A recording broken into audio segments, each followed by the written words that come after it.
Me say I am sure sports, one thing me sure about. When me say sure, that me not doubt. Come get your sports, get it over air. Come subscribe, repost and share. I am sure sports, one thing me sure about. When me say sure, that me not doubt. Come get your sports, get it over air. Come subscribe, repost and share. If me not sure, that me not say it. Know who score, that me not say it. Never know no game play, that me not say it. If me never see no game, me no know who play. For your sports news, better come over here so. For your soccer news, then come over here so. If you don't love sports, still come over here so. For the day done, you a go love over here so.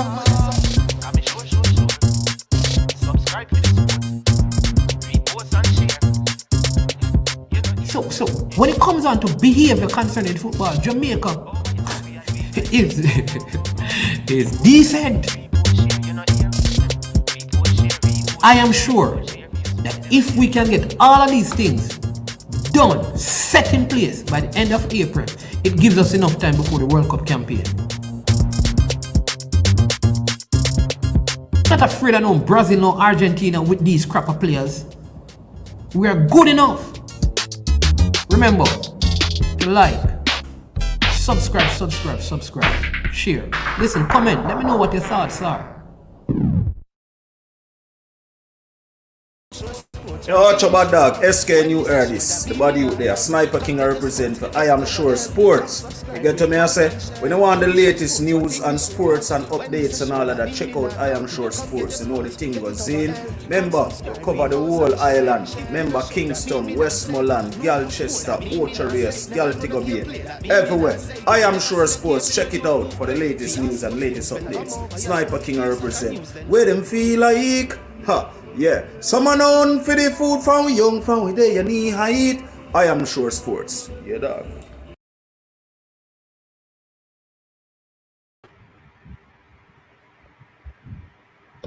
All right, welcome to I Am Sure Sports. This is Manning's Man. And again, I'm very delighted that you have joined us for another one. You know, much respect and blessings to all the persons who are on early. It's always my pleasure to share these moments with you because I know it's a very tricky time of the day, but it's always a good thing to have you on. Big up. I have a couple of persons, at least one person who is normally over by Sports Frenzy. His name is Robbie Rich. Blessings, man. Tennessee, Louis, big up yourself. The Sports Frenzy gang, big up yourself. Fresh God, Owen, big up, enough respect. Alex, big up yourself. I know there are other persons who are in the chat and thing who may not be making a comment, but also appreciate what you're doing. Hope you all staying safe and you're having a good day so far. If you are not having a good day, I hope by the end of this video, your mood may be lifted. I know you have many reasons to be discouraged based on all that is happening with the football, but we hope that we can, bring a little light and a little love by the end of this video by sharing what we believe are some good options for this game that is coming up right now. All right, against the USA on Thursday night, Thursday evening, however you want to put it. And we pray for the best and we hope for the best. That's how we're gonna put it, right? It's not easy, but I believe that Coach Whitmore has a couple of victory over the USA using many of these players that are in the squad. So if there is any consolation, that is it right there. Like we shared yesterday, Coach Minzy was on and he shared with us that Daniel Johnson would be missing the game, and that has been confirmed.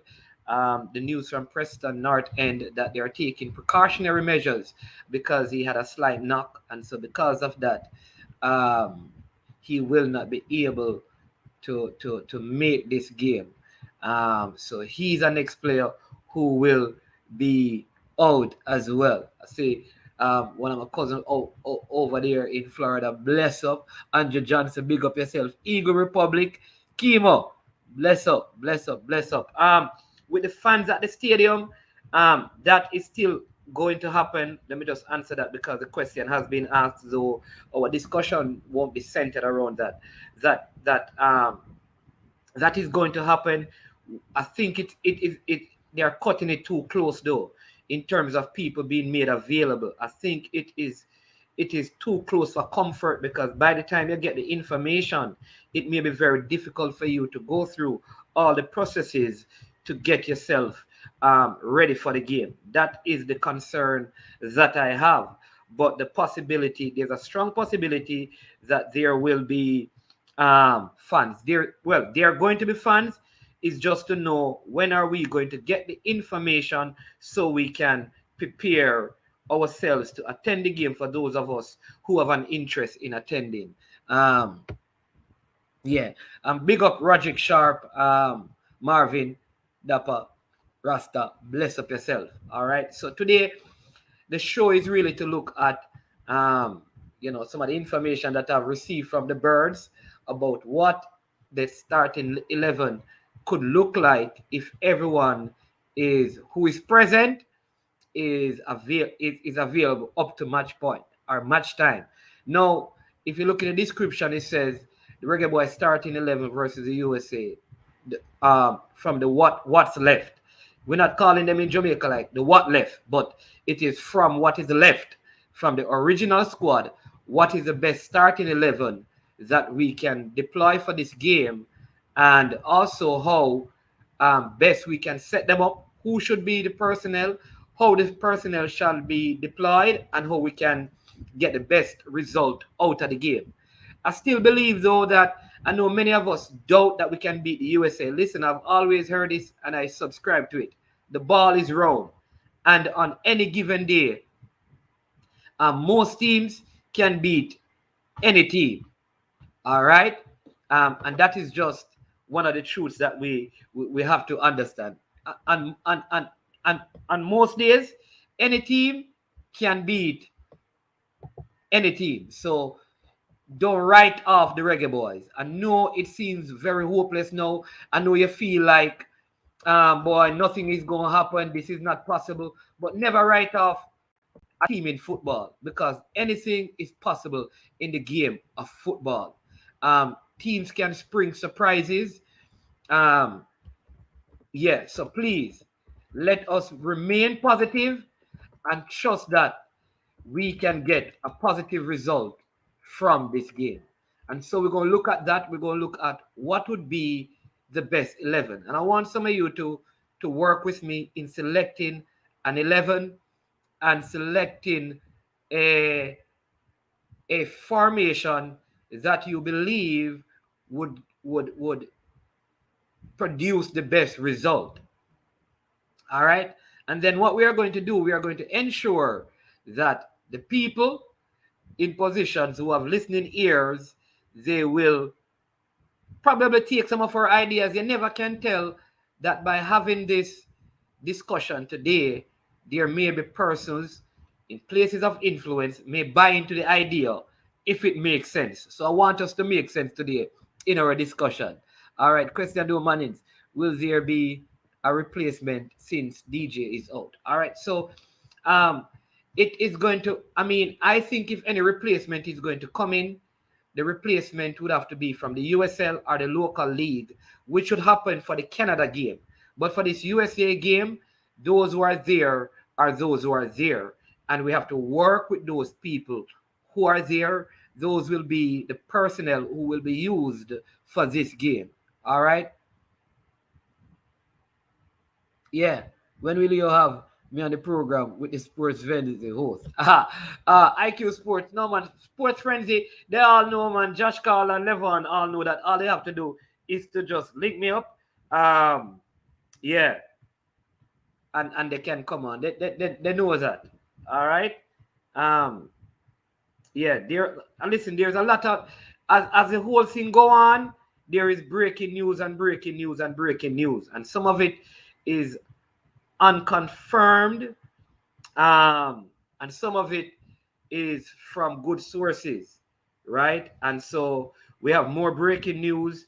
For example, if you were to go to the West Ham Instagram feed, you would realize that Mikel Antonio is not going to be around, possibly. That is what is on on the West Ham Twitter feed.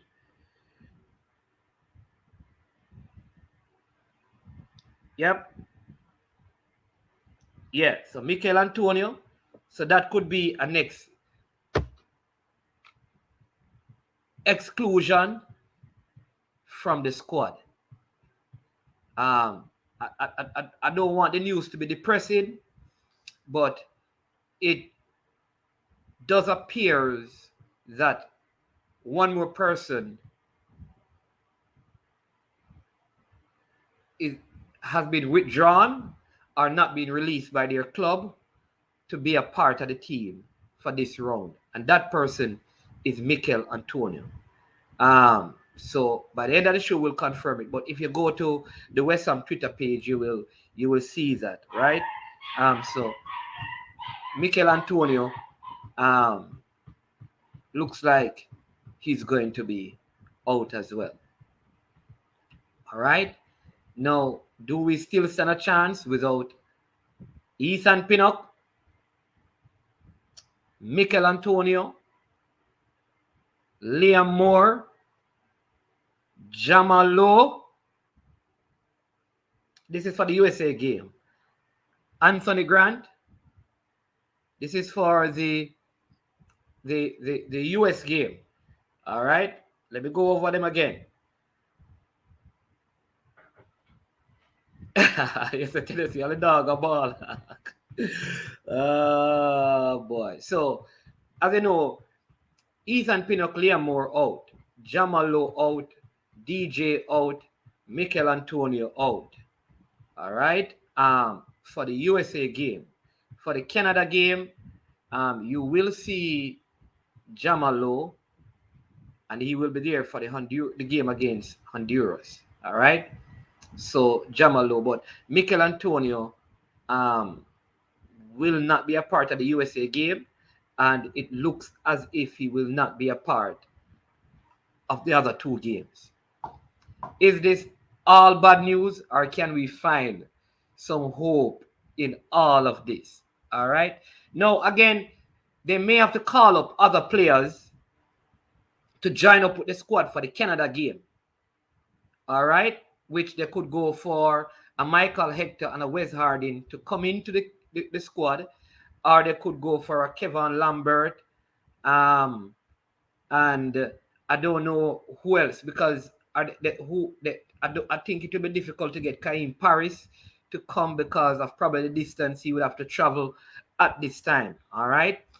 And so now I know one of the things people are going to ask is simply this, like, how much fight are the players putting in to really like force their clubs to release them? And we have to be honest and fair with the players. Like,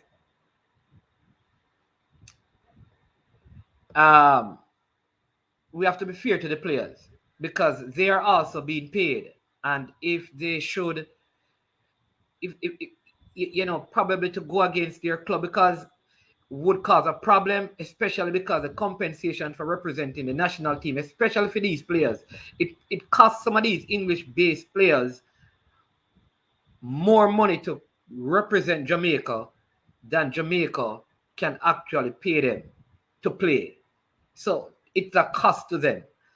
How far can they go in terms of forcing the hand of the club that pays them a substantial amount of money? So we have to look at it with some sort of balance. I mean, the comments are a whole lot. Yeah, well, Bailey's out as well. Why Bailey don't come if local is loyal? Yeah, well, Bailey is injured. Remember, Bailey actually, he didn't even play for West Ham in their last game. People, if you're on, please, if you're on, please hit the like button. Hit the like button. If you have not yet subscribed, please subscribe to the channel right now. Subscribe and hit the like button. We want to get at least up to 1,200. I'm trying to get some of my friends, some over Sports Frenzy, to come in and join the show, but we're gonna still pick a starting 11. I see some people are naming some names here. Yeah, but yeah, man, we know the players who are there already. Adrian Mariappa is already there, and Bobby Reed is there, Andre Gray is there, Dylan Barnes is there. This could force him to play Jamal Lowe, which would mean if he plays, he's going to miss one other game. Now, what do you think? Should Jamal Lowe play in this game, or should we keep him for the home game here and the game? Because these are some of the decisions that have to be made. But up front, I think we should have enough cover. I would have loved to have Antonio going up against the USA, because I had him in my starting 11 until I got this info, which I say you can confirm it by checking out the Twitter feed from West Ham, and you'll see that he's not there. And reports coming out of Texas is that he's not there with the squad, which would mean he understand me, he won't be there. Yeah. So no, the question is this a matter of how the clubs view a country like Jamaica, or is it, on the Jamaica Football Federation to be more proactive, more intentional in terms of getting the players? Where is the issue? Is the issue with some of these English-based clubs have a view towards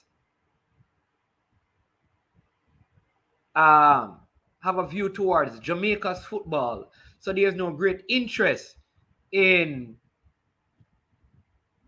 sending them to represent Jamaica? But if we're our next country, they would be released.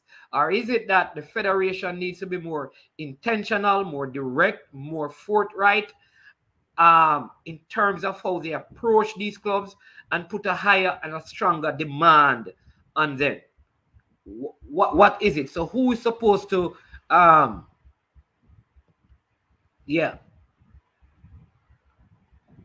who is supposed to get some of the blame? Why Jamal have to miss a match? All right, so let me explain to you, because the reason why Jamal is missing a game is the request for him to represent Jamaica for this run of fixture. Somehow, I don't know if it's on the JFF side through the team manager, or it is the club's email, the person who does their communication. But because the request got in late, they only released him for 2 games. So the initial thought, I understand, was to play him in the last 2 games. But with these changes, they may have to play him for this game and then have him miss either the Canada or the Honduras game.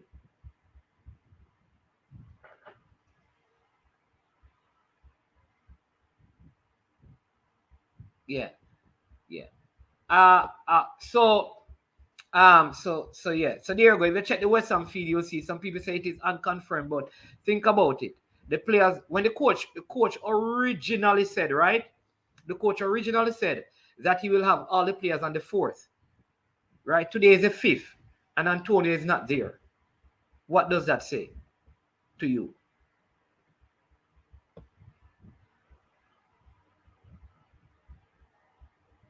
Yeah.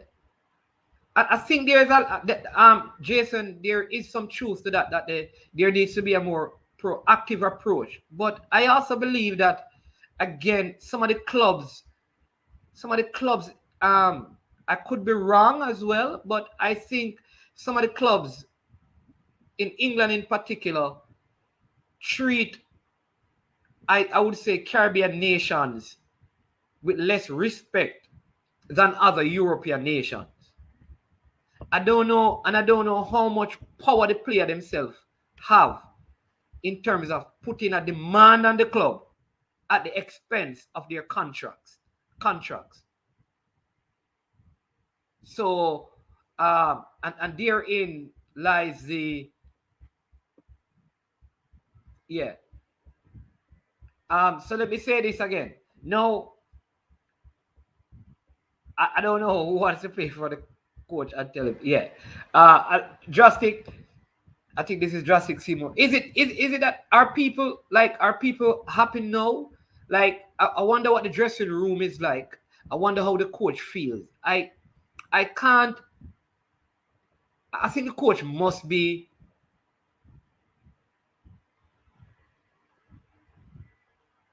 I think the coach must be having some challenges in the dressing room.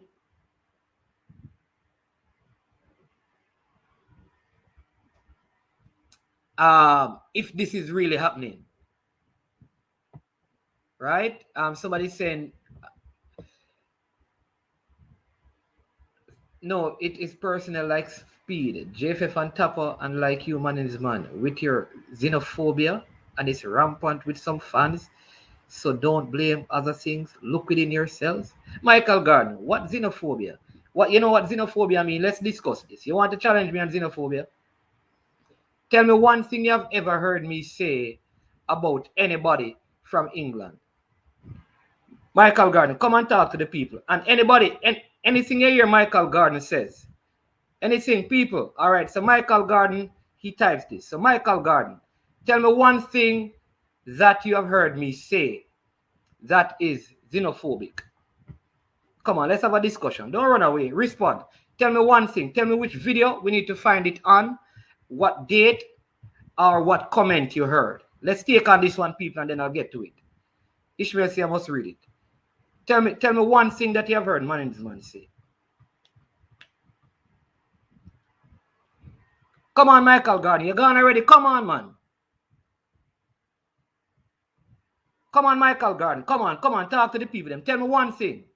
Michael Garden, if you don't know this, one of the reasons why Anthony Grant is playing for Jamaica. Ask Oyini Blake, ask Cataract. How many calls and how many persons I contacted. So come on, tell me. I have a relative that I won't tell you who they are, who is not in the squad, but he played in the game at the national stadium.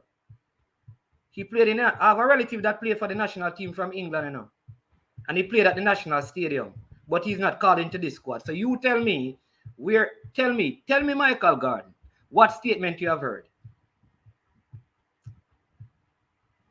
You support the idea that foreigners are not good enough, or CONCACAF is too tough for them, and they are not built for it? Oh, jeez. People, you know what? I'm not going. Let me move on because I won't even. Listen, I won't even. Anyways, let's move on. Let's move on from this. We're not going to have this convocation. People, if you agree with him, Michael Garner, people going to beat you. You're talking nonsense, man. You have never heard me say that. How can I say that? And I'm one of the major recruiters. You know how much youth ball I get to play in Jamaica was not here? Come on, you have the wrong person. You have the wrong person, bro. Come on, Iron. Anyways, let's get back. Ishmael, and don't let me listen to them thing there. Ishmael, don't tell me to read them posts because them posts don't really contribute to the thing. Yeah, so let's move on, bro. Let's move on from that. We're not going to have that dialogue. All right, so yeah. So that is it, right? So I must believe that the coach is in serious dilemma now. He's in serious dilemma. Because if you're missing such key people, you're going to have a problem in your squad selection. But the game have to be played.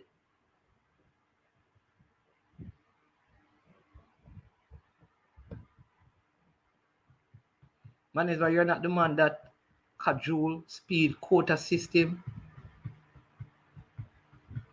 God have mercy. All right, let me just answer this. Sir, Mr. Speed was on the program up to, I think, yesterday, people.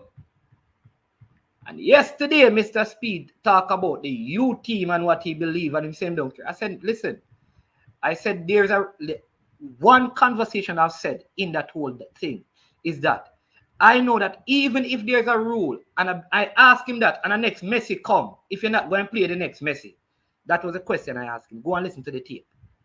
Again and again. All right?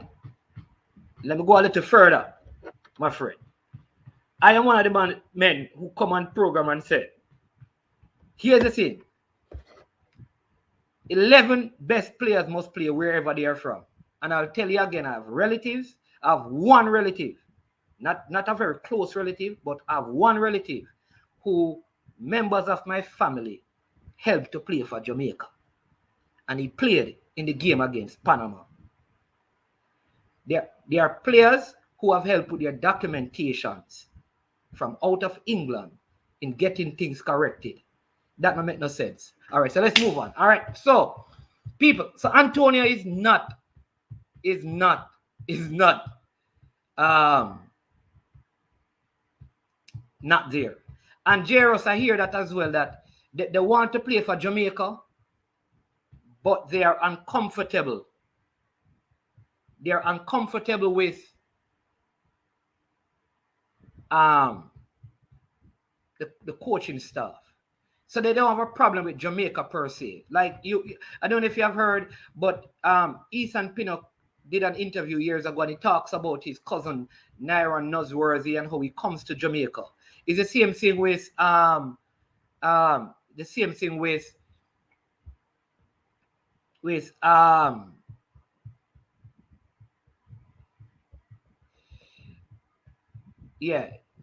with Mikel Antonio, that these guys actually want to be here. They want to play.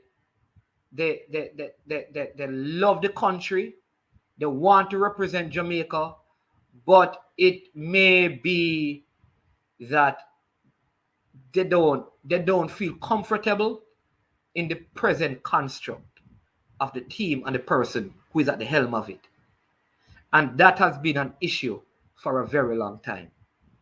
And I think this series of game is I said it before, this is a turning point.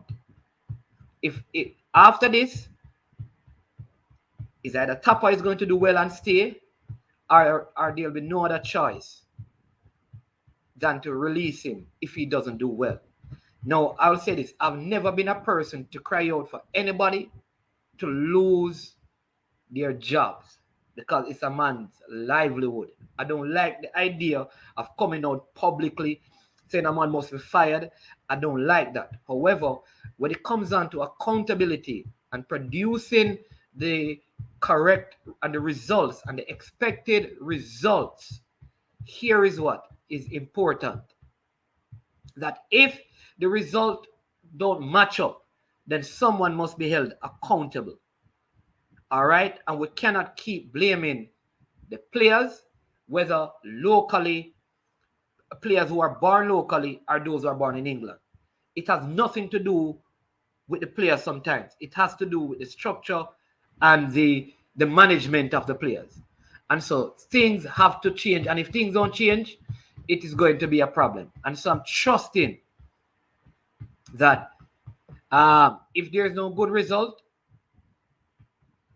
then there is going to be changes. What I'll say to you is, people, and all right, here's the truth. If we don't get 2 positive results in the first 2 games, look at the coaching traveling party to the Honduras game, because that could be significant in terms of where the football is going. Let me say to you again, if these first 2 games we don't get good enough results, then the 3rd game in Honduras, you are going to see changes. That is what I am sure about. Let me say it again. If after these first 2 games, you don't see positive results, there are going to be significant adjustment and changes heading into the 3rd game. It has to happen, because this cannot continue. So that is why I am saying the best case scenario is get some points so that we can salvage the campaign, even if there's a change. What we don't want is for the campaign to be at a point, because if we lose the next 3 games, it's doomed.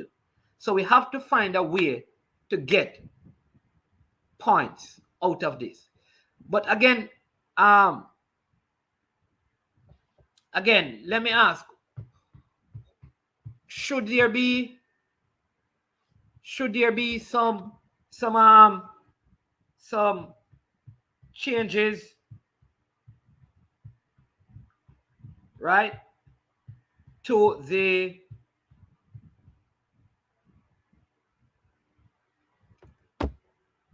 to the what would your starting lineup be? Let's go there.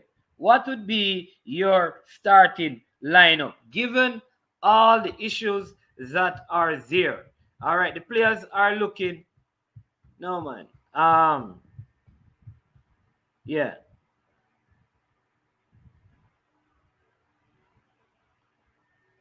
Okay. Yeah. All right. So thank you. We just got some information that Jamai Topi and Junior Fleming is going to be joining the squad on today. So we can confirm that as well. But what do we do? Because we have to play the game, you know. Who are the persons? Who should we start? And then for the persons, listen, all right. I know that some persons are real. They have a problem with Jamai Topi being in the team. But again, that was explained as to some of the players that they wanted ahead of Jamai Topi. They didn't have visas to travel, so it would have been pointless. All right, but you can't complain. You can't complain that two Cavaliers players got selected to replace players if they win the Premier League. They are the champions of the league, and if you have the champion of the league and they can't get any players in the national team, then it speaks to how poor your league is, especially in a case where players are being replaced. And then if you have the champion of the league and you have the team at the bottom of the league, have a player in the team that finished at the bottom of the competition has a player in there, then you have it would be hard to not have a player that finished in first place in the team. But Liam Moore is, if he's going to play, is not in the USA game. All right. Antonio, very unlikely. We wait to see. All right. Like I said, you're going to hear all kind of things. The situation is very fluid, so you're going to hear all kind of things. And Michael Garden, don't feel any way, right? Because, I mean, apology accepted, bro. I mean, no hard feelings. We understand how the thing is. We get heated in the discussion. A lot of respect. So I don't take it personally. We just have to make sure we clarify what is being said. So, I mean, still share your views. It is your views because we can disagree and still live in peace. We're trying to set a better example. So, Michael Garden, I hope you're still on. Yeah, I don't take it personal, but I have to clarify because I don't want you understand me. I respect you, bro. I thank you for joining always, but we have to make sure we get the correct information out there, right? So Liam Moore is out, Ethan Pinnock is out, Daniel Johnson is out, and Mikel Antonio is going to be out. Jamalo is going to miss at least one game. Right? Who do we start, people? So let's see. Can we let's go through it. I mean, some of the great football minds in the group, like Drastic Seymour, Kevin, Jason, Abel, Mancada, yeah, Michael, Ishmael, Fresh God, Demo, J. Ross, Owen, Marvin Smith, Rain, J. Ross. Let's see if we can find a starting 11 from the what left. I mean, when I say what left, I mean what is left of the squad. It's not like, Jamaica say what left, it mean that what people don't want. That's not what I'm saying. I'm saying the what left, meaning what is left of the original 24-man squad. So we're going to use all right, so what formation you think? I think we should use 3-5-2. Can we get some agreement on that? Should we use 3-5-2 or should we stick to the regular 4-2-3-1? I see King Javi saying 4-2-3-1. Yeah, should we really? J. Ross is saying we need to at least agree on a formation. Which back three? So no back three. Well, the back three can be like a back five, you know, when you're defending, you know. But when you're attacking, low, okay, that is if they play low, Carson, right? So most of you are saying 4-2-3-1. Let me see. That is the most common one right there. 4-2-3-1. Let me see. 4-3-3. 4-3-3. Fresh God. 4-3-2-1. Whoa. People. I see how many people have hacked. 1, 2, 3, 4, 5, 6, 7. That's seven players. I like this Kevin Campbell. What about these people? 3-5-2. 3-5-2. Can this work? Can we get best formation? 5-3-2. Marshall Mullin. All right. Is the 3-5-2 any different from 5-3-2? Because I think it's the same formation and you just change position when you're defending. So, but it seemed to be the most common one I'm seeing so far is the 4-2-3-1. Yeah. We need to. All right. Let's do it a couple of ways. Let's choose first the. Let's go first. Let's use 3-5-2 first, and then we use the 4-3-2-1. All right. So let's go with that. Let's try that and see if we can at least select a team that we believe can get a positive result in this game against the USA. I know some people are going to say that is not going to happen, but remember, Tapa has defeated this team. So there you go. So we have Blake in goal. All right. So we're gonna have Damian Lowe, right? We have Damian Lowe.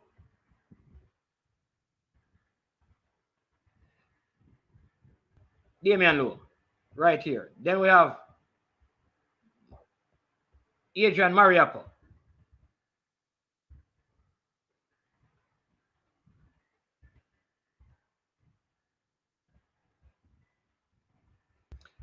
And Javian Brown. Right. Or is it? How do you spell his name? It's Javian. Java. Right. And I've seen Javian Brown.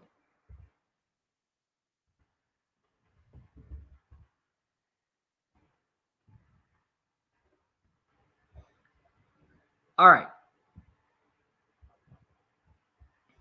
And I've seen Javian Brown. All right. So we'd have Javian Brown. What do you think about that? This is now Kevin Campbell's formation. So in his formation, the only person who would be missing is Brown. We're not finding him on the setup so far. Right? Oh, so all right. So let's use Brian. Somebody's saying use Brian Brown instead. All right. So let's use Brian Brown instead. So right, you see Brian Brown name, you know we're talking about Javian Brown. All right, Brian Brown. Here you go. So yeah. So we're using Brian Brown, but Brian Brown is Javian Brown. Then we go Kemar Lawrence over here, right?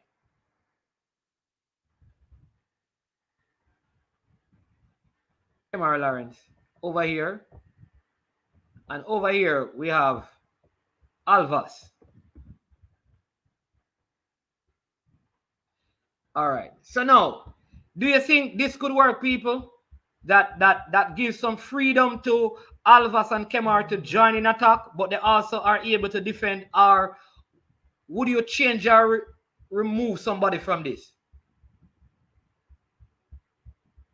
Yeah, man. So Lowe would be sweeping. Mariappa would play on the side where Kemar Lawrence is, because Kemar Lawrence would be able to cover for the slowness of Adrian Mariappa. All right. And then, I mean, the experience of Alvas. So Alvas can even sometimes come inside and put Brown on the outside. I mean, how do we feel about this back five. Could this work? Could this work?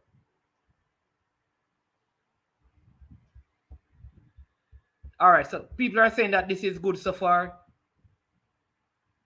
Yeah, we can't even worry about someone being injured. All right, now the era that I think is 3-4-1-2 Blake, Topi, Jaros, Topi. I don't think Topi.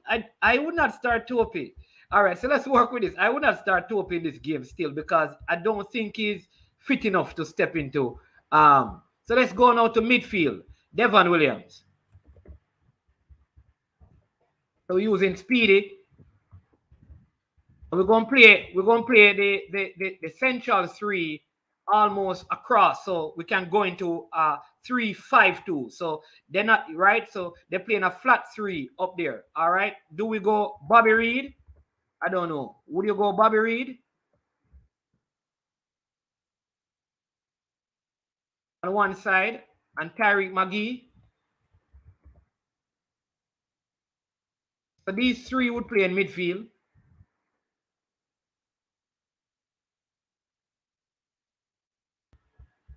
And then you have Shamar.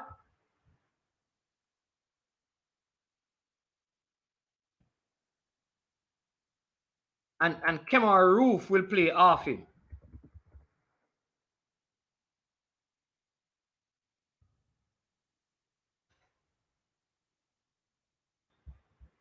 All right. So what do you think? What do you think of this team?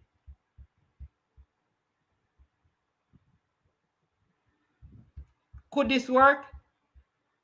Oh, the midfield is imbalanced. All right, so but we don't have any more midfield. Well, unless you're gonna play Javon Watson. Would you start Javon Watson in the midfield and replace Bobby Reed? Because we could do that. But is he fit enough?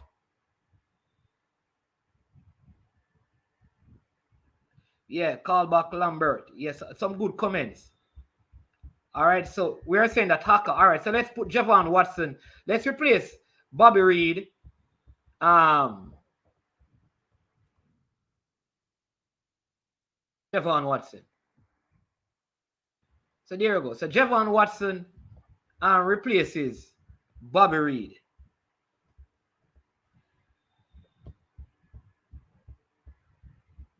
Gray. So who would you play Gray over? Demo is saying that Haka has to play. So we put Haka in there. I don't think Haka is fit enough to to manage it. But let's put him in there. But who Gray over Roof? Whoa. Watson for Reed. Gray over Roof. All right, let's do that.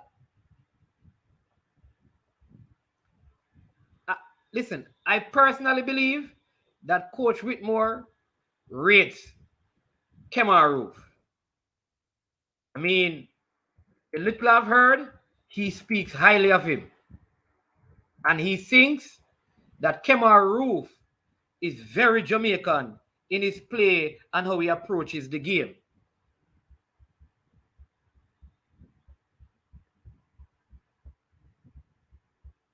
So, is this team on the screen? Andre Blake, Kemar Lawrence, Alvas Powell, Javane Brown, Damian Lowe, Mariappa, Javon Watson, Devon Williams, Tyreek McGee, Kemar Roof, and Shamar Nicholson. Is this team good enough to get a good result? Not good enough. I see someone saying, all right, try 4-5-1. All right, so let's try 4-5-1. 4-5-1. Okay, 4-5-1 is best. Gray off the bench. You see, I always tell people, picking team is not an easy thing, Picking a team is not an easy thing because you see right now,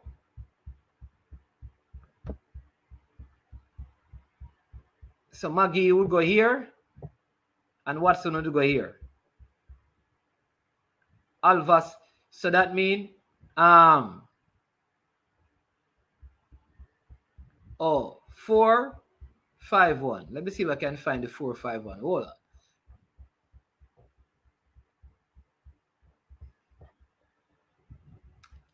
We're going to try and find the 4-5-1. 4-5-1. So a lot of people saying that the 4-5-1 seems more practical. So we're going to try and apply the 4-5-1 formation and see if that is a better way for the team to set up. I mean, I don't even see 4-5-1 on this right now, you know. But let's see. 4-5-1. All right. How would we set it up? 4-2-3-1. Like that. 4-2-1-3. 4. I'm not seeing the 4-5-1, so let me do it this way. 4. How would I get the 4-5-1?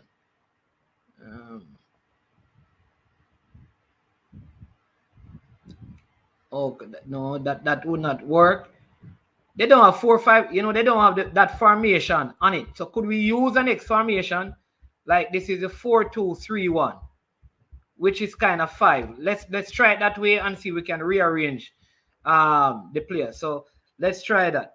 All right. So we're going to 4-2-3-1. Yeah, we're going to try the 4-2-3-1 to see if we can get. I have a very important phone call that you're going to want to hear this one. So yeah, no, Antonio, you're absolutely right. So let's get back to this.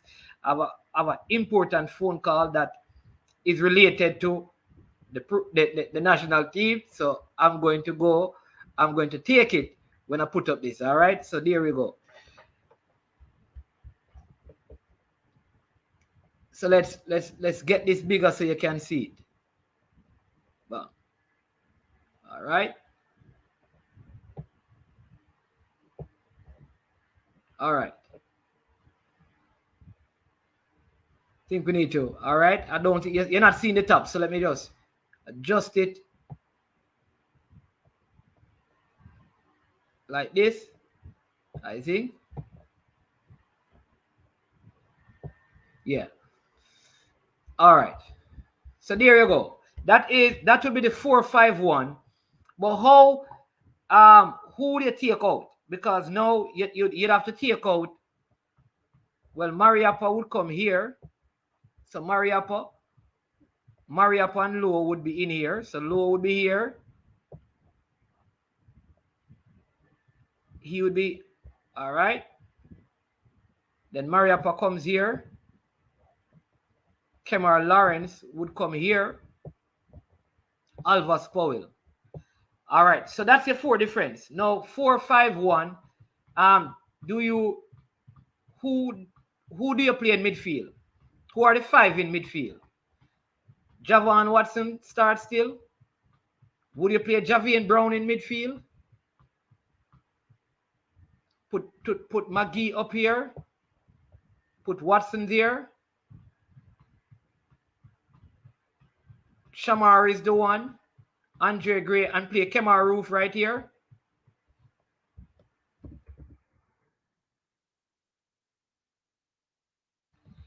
People are getting a very important phone call. This could be some more breaking information. Is that team stronger than the team that we used before? Come on, people, hit the like button. Hit the like button. Is this a better team? So you have Javon Watson. This is like a 4-5-1. Or would you put in Javian Brown in the CDM role to help? So he would sit in there along with the other midfielders.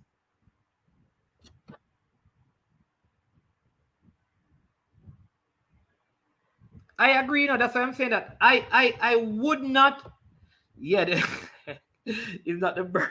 Yeah. Yeah. All right, I get in. Yeah, man, I get in some information here, people. Hold on.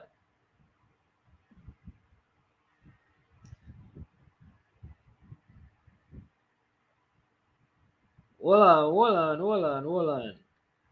The ticketing information will be released, or maybe it is going to be on the airwaves probably at the next 14 break, so you can listen out for that.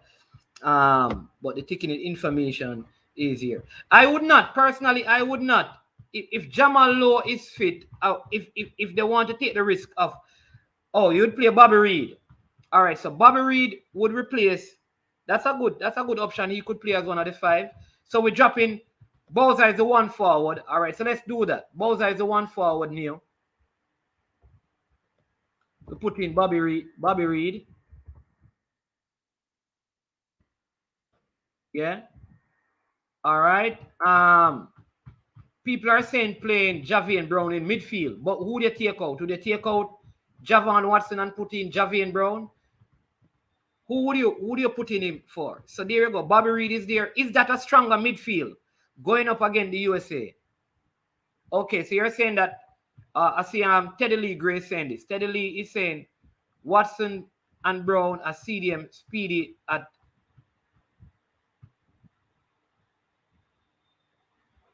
So you'd put Brown. So who are you going to drop? Teddy Lee. Who are you dropping? Teddy Lee.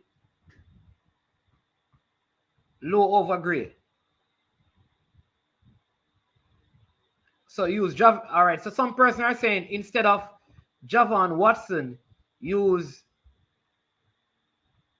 we have to use Brian Brown.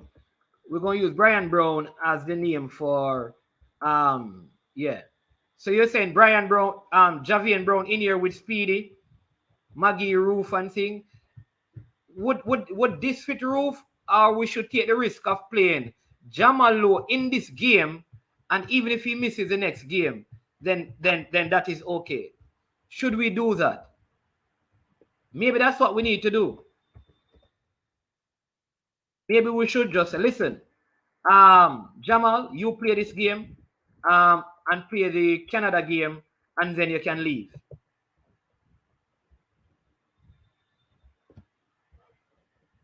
What are your thoughts on that, people? All right.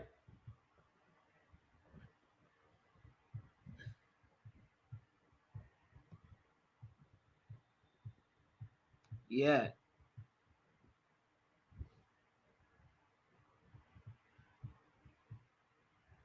Okay. Okay. So, yeah. So this person is saying Low over Reed. Most persons are saying Low. All right. So let's take out Bobby Reed. I think let's take out Bobby Reed and put in. But Jamal Lowe is not a midfielder still, you know. That is the thing. How much work he will do on the defensive end. Because remember, we said the formation is this. How much work will he do defensively? Because he's not a natural. He's not a midfielder. Will he provide us with the kind of defense that we need?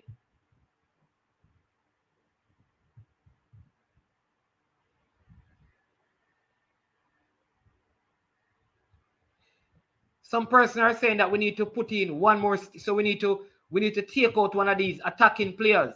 So we need to. All right. They are saying that move Maggie. You know that is 4-5-1. So he would play primarily up here, put Speedy here, and then put Javon Watson right up here to provide some steal.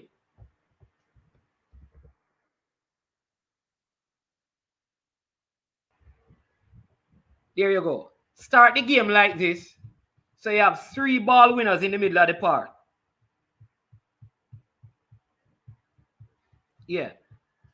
All right. So you'd have 3 ball. Remember the formation. The formation is the 3 is 4-5-1. It's just that they don't have that on the system for us to set it. So it's really a 5-man midfield with Shamar in the holding position. So you'd have 4, 2, and the 3 with Javon, Jamal, and McGee, and you have Bowser playing up front. That way we have 3 ball winners.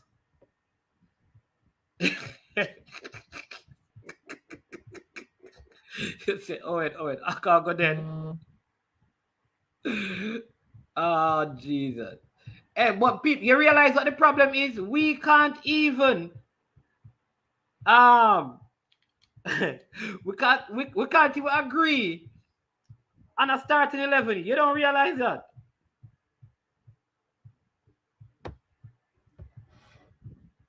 We can't even agree on a starting 11. Right? Where's Demo? Levon.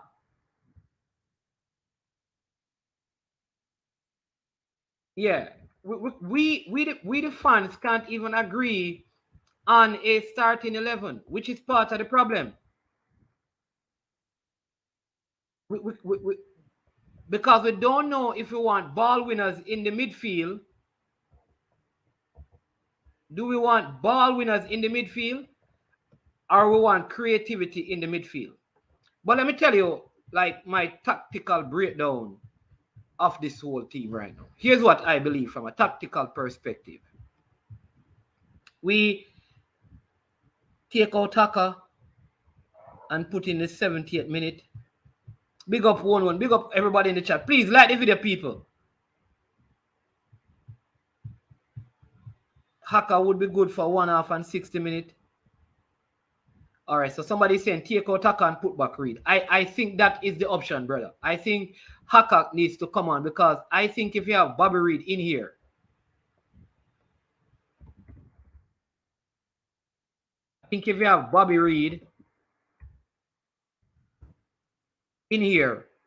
he can provide some.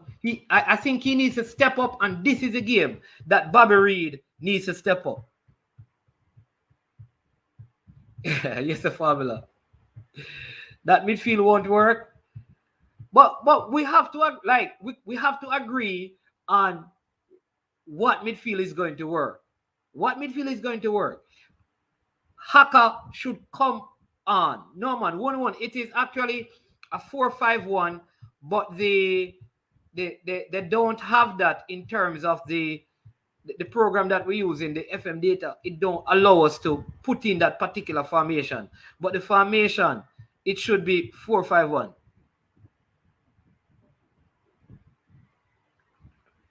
All right, so people are saying that if Bobby Reed is going to play good, he has to play on the right flank.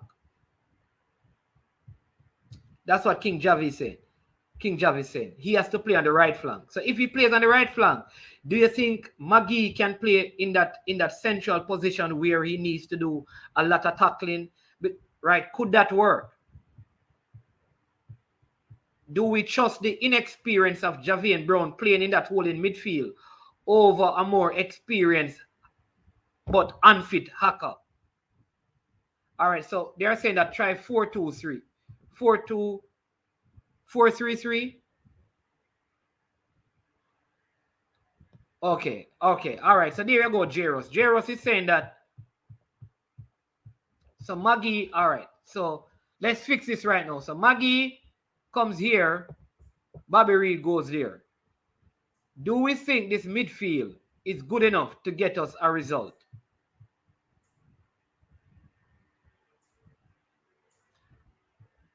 Neo Sovereign, check your WhatsApp here. We have Levon from Sports Frenzy joining us as well. Yep. Blessings, yeah. man. Blessing. Blessings big up to the people in the chat. Yeah, man. People, if you have not yet, please check out Sports Frenzy. I think they'll be on tonight at 7:10. So check them out. No, man. 8 p.m. 8 p.m. And Lavon is over there, and Demo and a whole crew.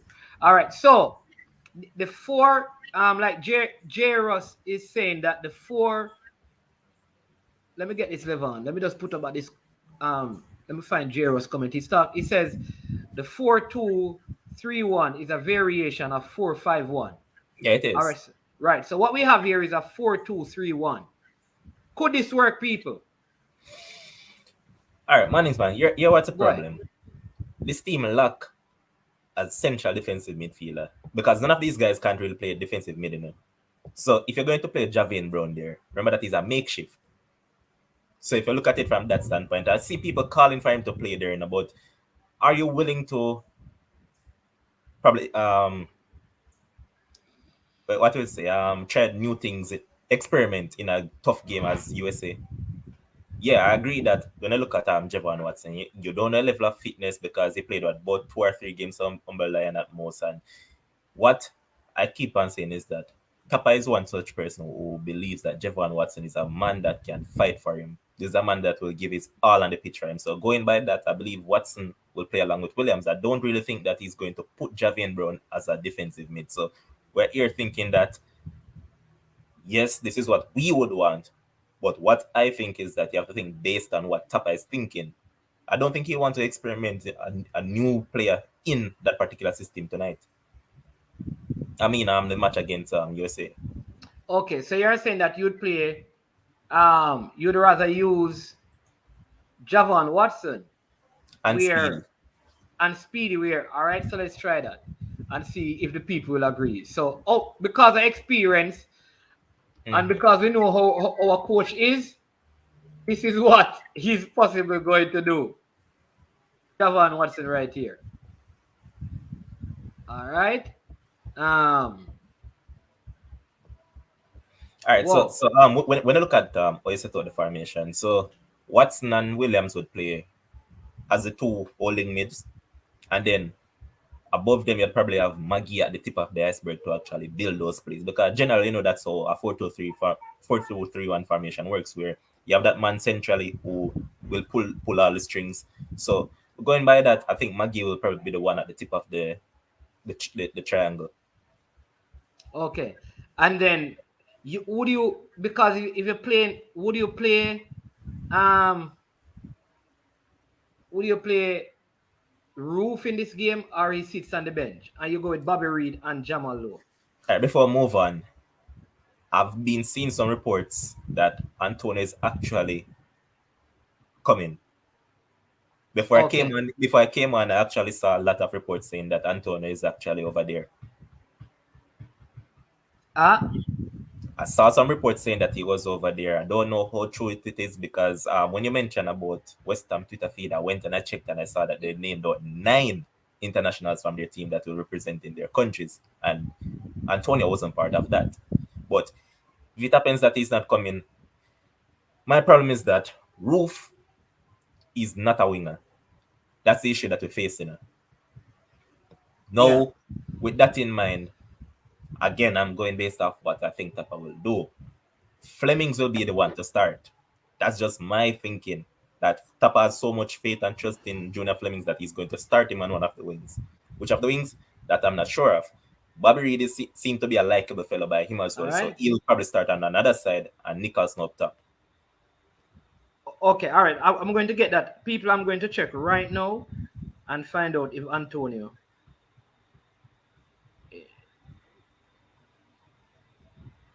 I'm going to send a spy over to the Jamaica. I'm going to send one of my birds over to the Jamaican camp now. Right now.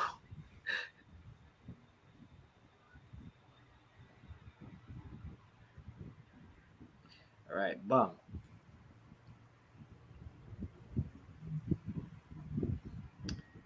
All right, so I'm going to check if Antonio. I'm going to find out.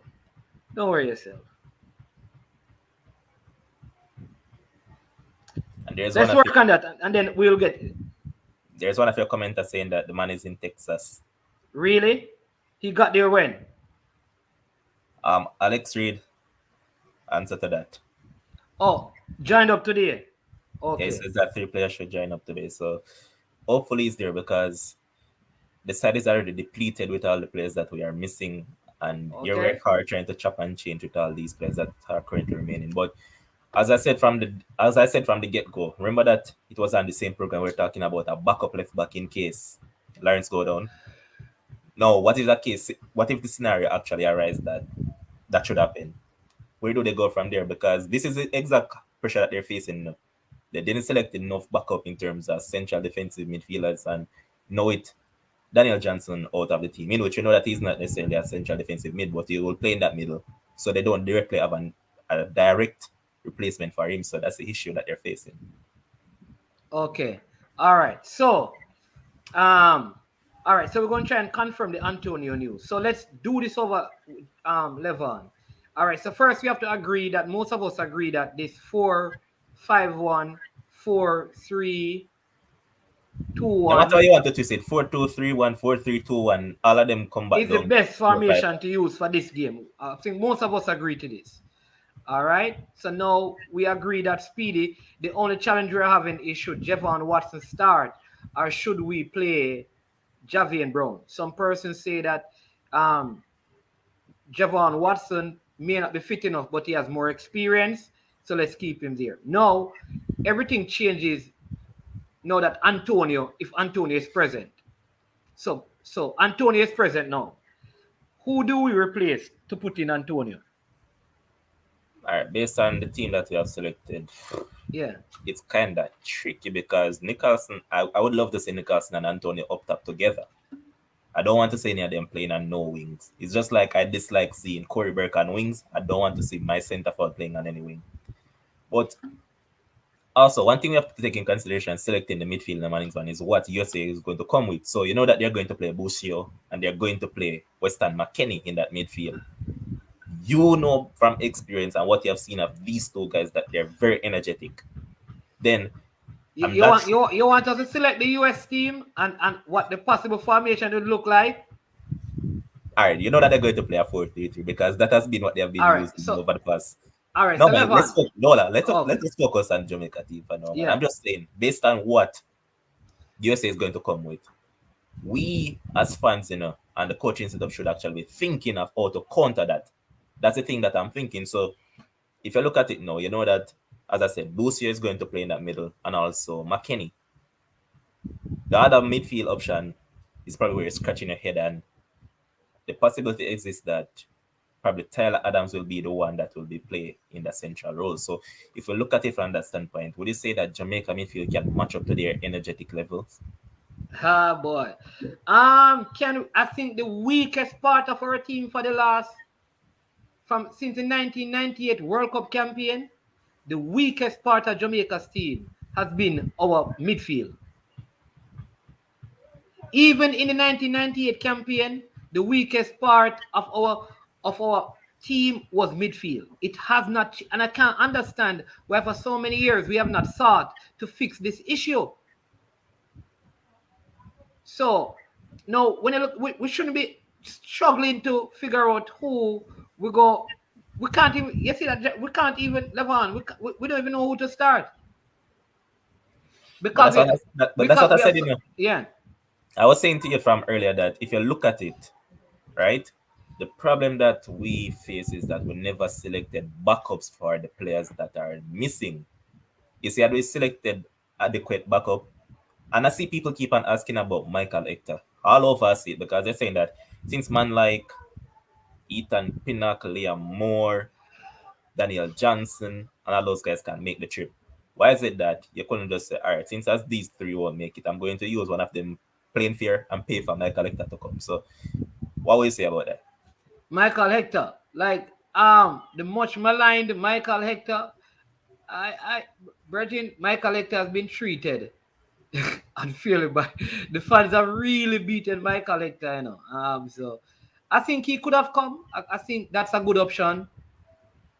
But yeah, I would agree if he came into the side for this particular game. But there may be other factors that would also prevent him from. I think there are other reasons in the camp that that is affecting Michael Hector wanting to play. I think so because there must be something, because we could have selected more players. All right. Now, if some of the rumors that we have heard are accurate about how some of the players get to Jamaica using their own resources, then maybe even the whole ticketing thing should not be a major issue, in my opinion, if that is true. So therefore, Michael Hector could still come if he was needed. It seemed like something else is a problem. That's what I believe. I believe there's something else that is causing the coaching staff to not select him. And it could be outside of footballing reasons. But if you look at this team now, this is how I would play them and play Mikel Antonio. And I would play this formation to facilitate Mikel Antonio and Shamar Nicholson in the same team. So it's really a three. Yeah. Let's address Demo comments. So Demo saying that Low should do the dirt and play CDM. So may I ask you a question, Demo? So who plays centre back? I'm going to break it down. So let's look at it from this standpoint. Over the past better part of a year, Javian Brown has mainly played as a right back for Whitecaps, right? Now, if memory serves me correct, has Javian Brown started any game at all for Jamaica? I'm asking you that question, Manningsman. Huh? Has Javian Brown started any game for Jamaica? No. Okay, so I'm not putting Javian Brown at my centre back that's why I'm by saying that. himself. Are you telling me that you're going to move your best centre back into CDM and play a makeshift centre back in Javian Brown who has never played? This is what I'm talking about. Experimenting new things when it matters most, because you can't just come into a big game as this against the USA and you're going to experiment with. You're going to put Damian Lowe into a new position. Yes, he has played there before, but what sort of experience does he have there? And he is the best centre back that you currently have. So you're going to remove your best centre back, put a makeshift centre back to play his position. I think that makes sense. I won't do that. Yeah. So Demo, I would not move the man who made the Gold Cup team at the tournament as a centre back. I'm not moving him into CDM to trust. You understand me?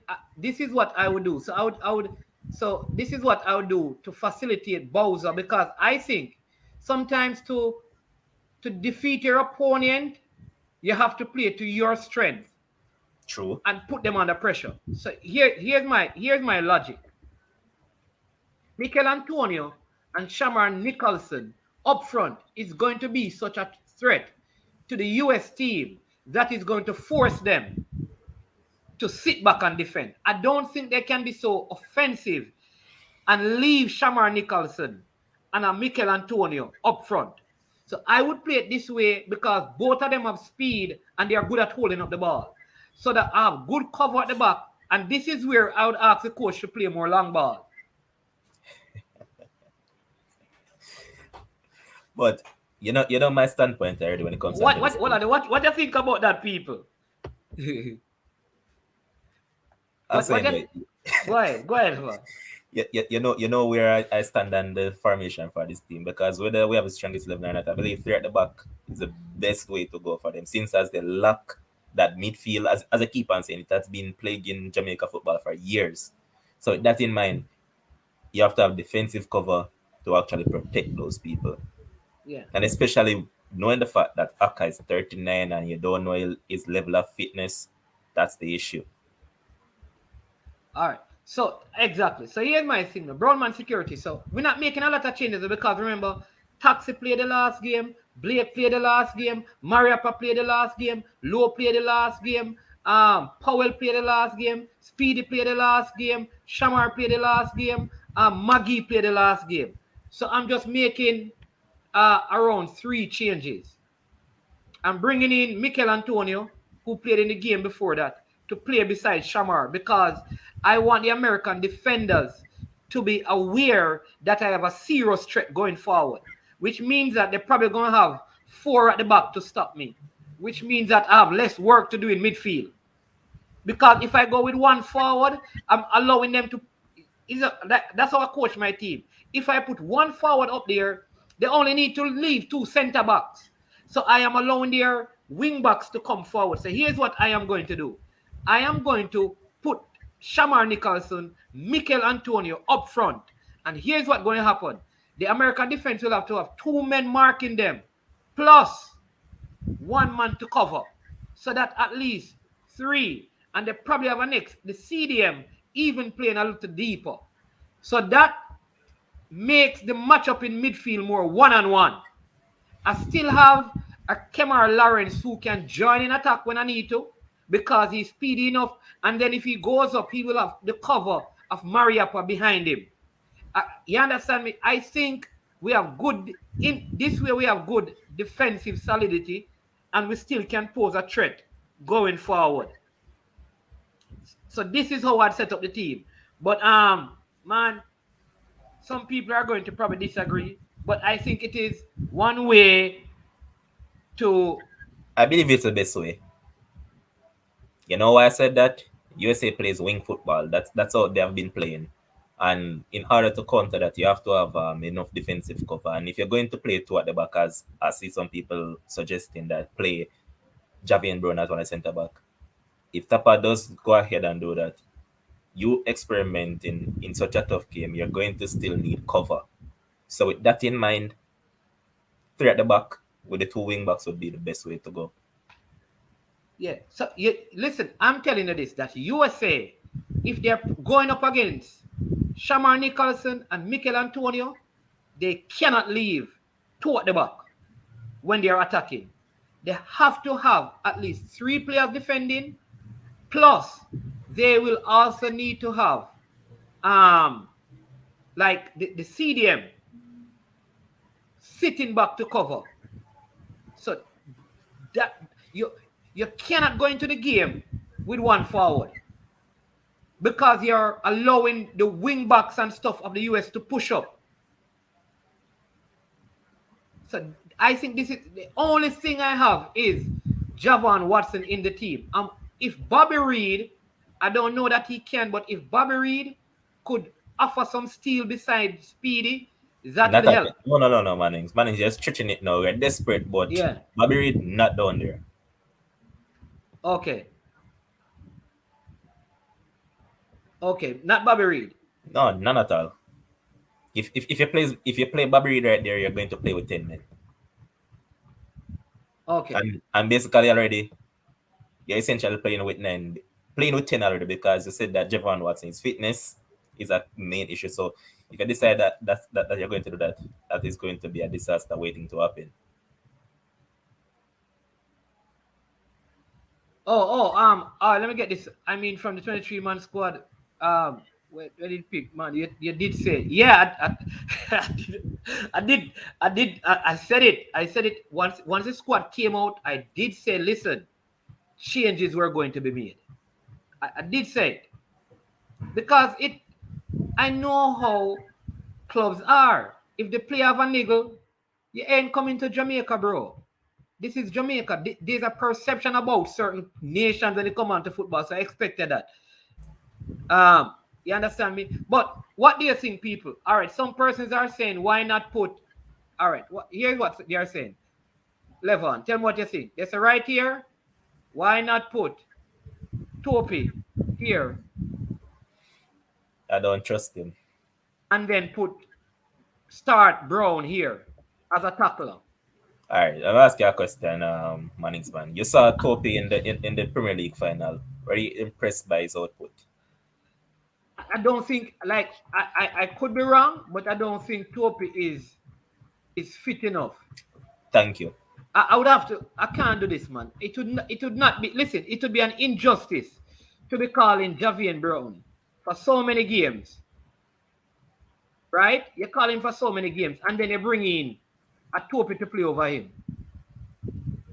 All right, to answer to Unseen Sports TV, Zach, you know, you don't trust Topi. I don't trust him because, as Madison said, he's not fit. His level of fitness is in questioning, and going by that, why would I actually risk it in such an important game?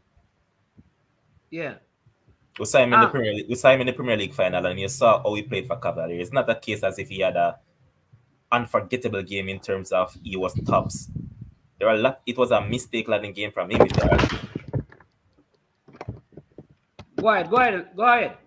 I'm saying that the Premier League final where he played against Waterhouse, it was a game that he had a lot of mistakes. So, I mean, why would I risk playing him against USA when I know he's going to put a lot of pressure in Jamaica? Yeah. So Kevin Brown just said I think even if we had this team, right? Say that in even in the case that Antonio is absent, I think Jamal Lowe playing off him or Kemar Roof, I like playing off him. The one issue we have is who do we play instead of Javon Watson? I think this is the problem in the team, and this is something that could have been fixed from before. Yeah, you understand me, Levon? This is a problem that we knew that this was going to be a problem. We had the opportunity to fix it, and we did not. Yeah, could have easily selected 26 players. This is the problem. But I think it is the best way to play. The best way to play is to leave two clinical or strong persons up top who can put pressure on the, because the USA defense is not good. And if they are coming to press, I need when Shamar gets that ball, that someone is close enough to him that he can lay it off. If you remember when we played against the USA in Austria, how it was, we had Gray up there and Lowe was playing off Gray, and I the remember ball that was it was knocked to pre-assisted low. exactly. I think this is the best way, and we have, like I said, that these every time America has played Jamaica in the last couple of games, they give Alvas a warm time, and so I need a little defensive coverage. I don't want Maggie. I want to clog up the middle. So I want to leave Alvas out there with the cover of a Javian Brown behind him. You understand me? Teddy Lee saying that Teddy Lee saying Kevin Lambert and Jordan Scarlett in America. Why did boy, I would agree. Listen, will they be called up? That's a big question. We are just here speculating, so we have to speak on what is. We can't talk about what is not. Yeah. I mean, I'll take Lambert over Aka any day. You know? Because I said, I don't trust Aka either. But I'm just thinking on the line. Is it Haka's quality or his fitness that you're not trusting? It's a mixture of both, because guess what? Aka is 39 years old. We still have to think about that. Take that into consideration. And his level of fitness is not up to par. All right, let me just confirm. People. All right. I just see somebody post it again. All right, I just got back confirmation. The birds just, if you look right out here, you can't see them. The bird just flew by the window and gave me the information. Mikel Antonio is going to be there. All right, so that is confirmed. So I was right. Yeah, Mikel Antonio is going to be there. All right, so don't, right? He's going to be there. He's going to be available for all 3 games. Haka should not accept, just like how Goodness he turned it down when Tapper did call him up a couple of years ago. All right. So Eagle Republic is saying that USA will play 4-3-3. If you see if they play 4-3-3, these wing backs on the USA side one of them will always have to stay back. More than likely it will be Mark McKenzie, because, well, not McKenzie, it will be Dest. And then, boy, if you're going with that, no, that's a problem, no. Because I don't think that will be the USA lineup. I believe John Brooks will start over either McKenzie or Dest, one out of the two. More than likely will start over either McKenzie or Robinson. So going by that, I know that Anthony Robinson will be playing the left back role. He has been playing well for Fulham this season. Then you have Sergio Dest, who has played well for USA when he has been fit. Now with that in mind, these are 2 buccaneering fullbacks in the Mannings, man. So you have to factor in that these players, they tend to attack a lot. So with that in mind, there comes the issue. And as I said, USA is going to come to press Jamaica. They're not going to sit back any at all. No matter what, they're going to come at them. Yeah, that is true. Listen, have you ever heard this, people? The best form of defense is attack. We cannot go and sit back against this USA team. Like I said, I think the one problem we are having is who plays instead of Javon Watson. If not Watson, who are we going to play? That is what I want people to answer, because everybody is saying it. I agree with you, that he should not have been called up. He's there now. Who from the squad can we play instead of Watson? That is the question, right? Oh, Brooks not there for the USA? Either way, whether it's Mark McKenzie and the other guy, Miles Robinson starting together, it still will be problematic for Jamaica, because, as I said, both of these fullbacks tend to attack. Yeah, so let's be real now, people. Let's forget about who is not there and who should have been there. Done, gone, but already. You understand me? The question is, who should we play if not Javon Watson? Because we need somebody up there who can tackle. Because remember also that Topi is not there yet. Javon Watson is there. Our Topi got there today, which means that Yeah. Yeah. Like, who do you put there? That's a problem, and that's That's where the it problem. comes unsolved. Yeah. So here's Because what I believe. no matter who you're trying to manage, you'll actually be experimenting something new.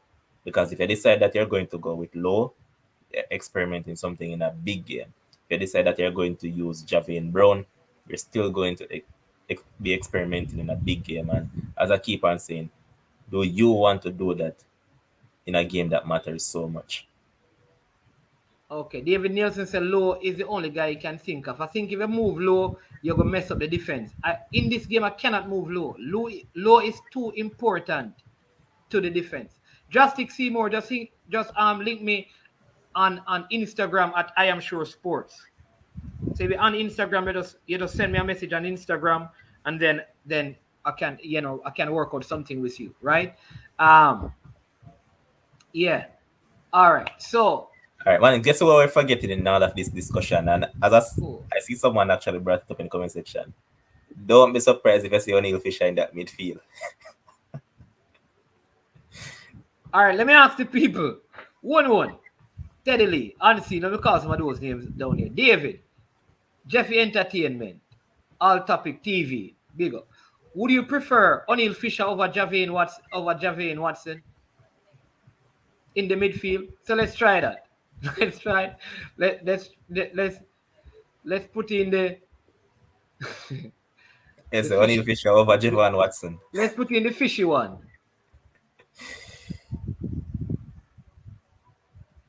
O'Neal Fisher.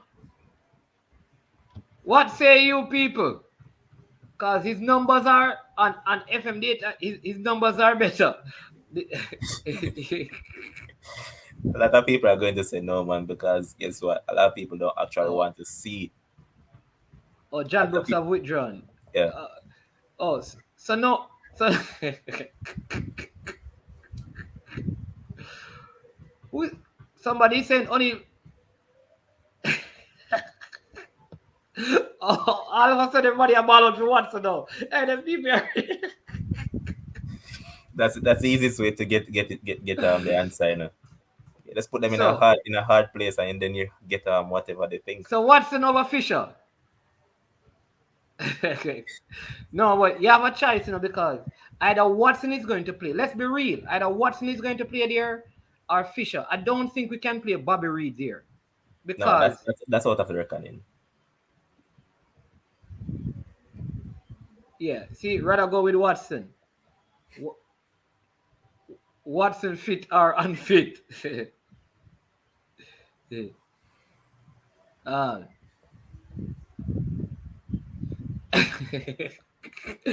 Jaros he's asking like selecting between those. It's like I think I can't remember who used this example. It's like you're being held up, and I'm gonna say, what do you prefer, being shot or being stabbed? Which one? Yes, I play with 10 men. Yeah. Oh, Jesus. It's a big problem though, and that's the issue that we face. And as you said earlier on, Jamaica had the opportunity to call up 26 players, they didn't. Why? Yeah. And now they're faced with the dilemma of just going with essentially playing with 10 players, because if you play with Aka, you're playing with 10. If you play with Fisher, you're playing with 10. Are they that bad though that they couldn't do a shift for us? Which player we can trust to do a shift? I don't think Topi is going to play. Right. I would prefer to play somebody else there and then bring on Javon Watson. I would put Reed at wing back. That's too many changes to the defense, man. Come on, one. Move Reed at wing back, move Maps into midfield, play Taxi at left centre back, and move Low into midfield with Speedy, Maggie behind. Listen, 1-1, that is too many changes, I think. Like, one of the things they always learn in coaching is that don't make one substitution and then several adjustments on the field. Always do like for like. We must always do like for like. Shatta, what are your thoughts? Who should we play, Shatta? Because I know you're always on Balakar. Some people are saying still call up Lambert. People, almost 100 person on the live stream, only 54 likes. Come on, man, hit the like button. Hit That's the like button. essential. But let's look at it from a different standpoint. As you mentioned earlier, who do we think that can do a job? As I said when I came on the Mannings, Tapper trust Javon Watson. This is a man that has been to war for him already. So going by that, wouldn't you actually think that this is a man that is going to play? Yeah, listen, Tappa is going to play. I think he's going to put. Listen, I don't think you'd call him and have a game like this, a crisis game like this, and not play him. That's what I've been saying to people. There's no way, in my humble opinion, that he's going to call the man to come back into football, basically. Send him go lose weight. Send his assistant coach to work with him, basically. Him get fit. You're in a crisis situation and you don't play him. That True. is why I believe that if he has done all of these things, he is going to play Javon Watson. He's going to play. He's going to play him. We may not agree with it, but given the circumstances that led to Javon, listen again now. Remember that Javon Watson had given up on football now. He wasn't planning on being in the team. He was reached out to. He played some Premier League game, started training, got a personal trainer, right? Remember, we could have gotten one of the midfielders in the local league or in the USL to train and prepare to play, not to get fit, but to learn the role and the position. You understand me? So you chose Javon Watson and you're in a crisis. I can't believe that there's no way you do all of that and then not pick him to play in the game. Like I said, that I don't think it's the best decision, but I think the coach has made up his mind that this is the man who is going to start for me when I'm in a crisis. All right, so mornings. Guess what? I don't quite remember the guy that played for Waterhouse on Saturday, the number 26. Yeah, that man. played in midfield. Ramon Howell. Yeah, Ramon Oil. I personally think that he would do a better job, seeing that. Remember that they said the reason for dropping Dennis Taylor was because of fitness issues in it, right? Yeah. That was a statement that was put out. So going by that, and we've seen what Ramon Oil can do. Because if you ask me, he was arguably the best player on the field Saturday. So with that in Ramon mind, Howell, exactly. Why? so with that in mind, and since as we say that Jamai Tope got a call up, he played in the Premier League final on Saturday as well. Why is it that with all of these issues circling, we don't know if he have a visa or not, but let's put it in the perspective that yes, he has a visa, right? Why is it that Ramon Noel can't be called in as a replacement? Look, again, going by fitness issues, because that is true. Calling for a man like Lambert and all those people, but as far as I'm concerned, I don't think Tapa likes Lambert as a player. That's just my thinking, right? Yeah. So we have to look at it from a logical standpoint and go off what they have put out to us in the media. So why is it that that player can't get a look in? I agree. All right, so yeah, that is true. Why wasn't Howell called up? If you're calling up Topi, you remember your short players. Because remember, you call up two players. One is to replace a goalkeeper. So you have not called up a player to replace Liam Moore yet. You understand me? All right. So you're absolutely right. And yes, Fresh Dad saying that he has a visa. He played in the USL. So, yeah, man, he has a visa. Yeah, man. Because he was overseas. So that is not an issue. So why is it that he can get a call up, or as people generally say, it's a friend thing? Says only players, some particular clubs will get the call instead of man like him. That's a good call. Why wasn't any of you watch it? Let me find out. How many persons watched the JPL game on Saturday? Yeah. Should he have been called up? Maybe in this side? That's a good one.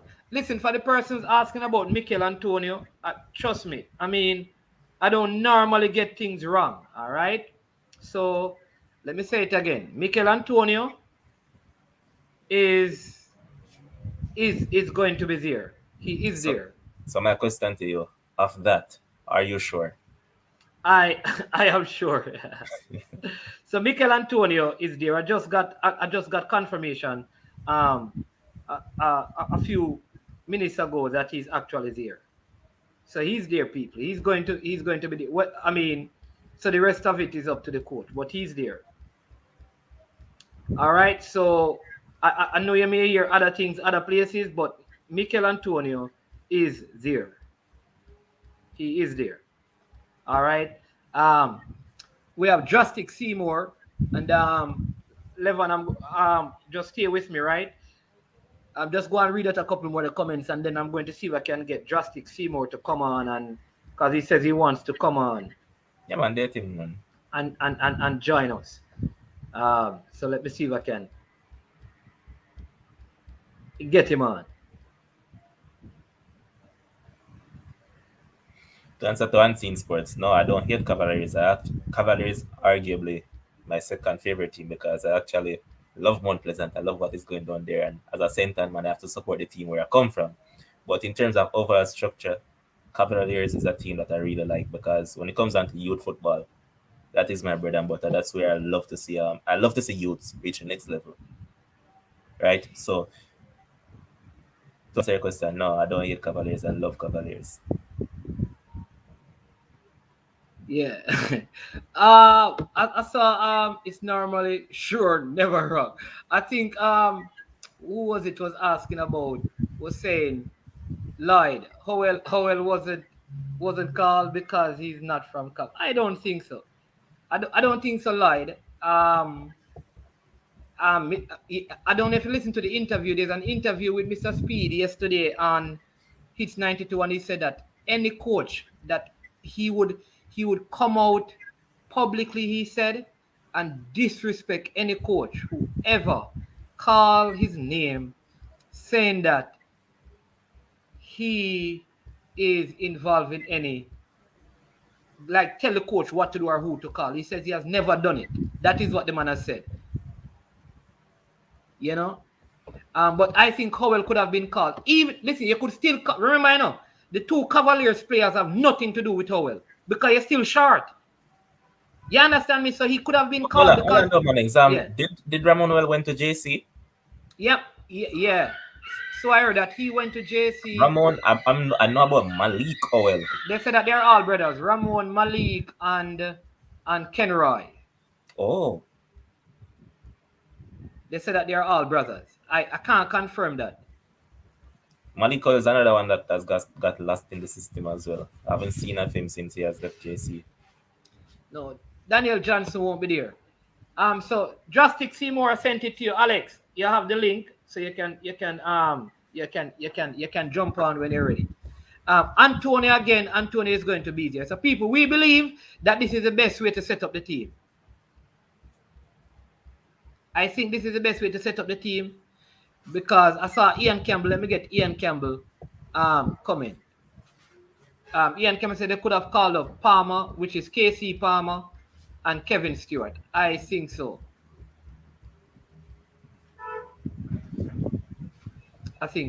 Yeah, and I keep on saying that. It seems as the guys from that has pulled out, you could have easily just paid the playing fare for these other guys. Simple as that. But then again, it leads you to think that would their club actually allow them to come? No, man, not Malik Foster. There's a Malik Howell. Malik Howell normal plays right back for JC. Yeah, he was a right back for JC a couple of seasons ago. And then you have Kenroy Howell and you have Ramon Howell. But but all right, let me give you a next one. All right, you see, your life is funny. We called Romario. What is his name? Romario Campbell? No one, Williams. All right. And we never needed him when we called him. No. But now we need him, we don't call him. You think we need him now? Well, with the absentees. No man, go for some local players. Time for your game, them shine too. Well, that is true. And then Yeah, again, as I keep on saying, probably looking at the distance, that would probably be a problem. Because remember, he's over there in what, Saudi Arabia, yeah, he's in Saudi Arabia. so But that will people, probably be an issue. what do you think about this starting 11? Um, I mean, I know a lot of people don't want to see Fisher on the field. So what do we do? What do we do? Um, because the other option is to start Javon Watson. If you don't want to start Javon Watson, you'd have to put Brown up there. Do you have never seen him play CDM?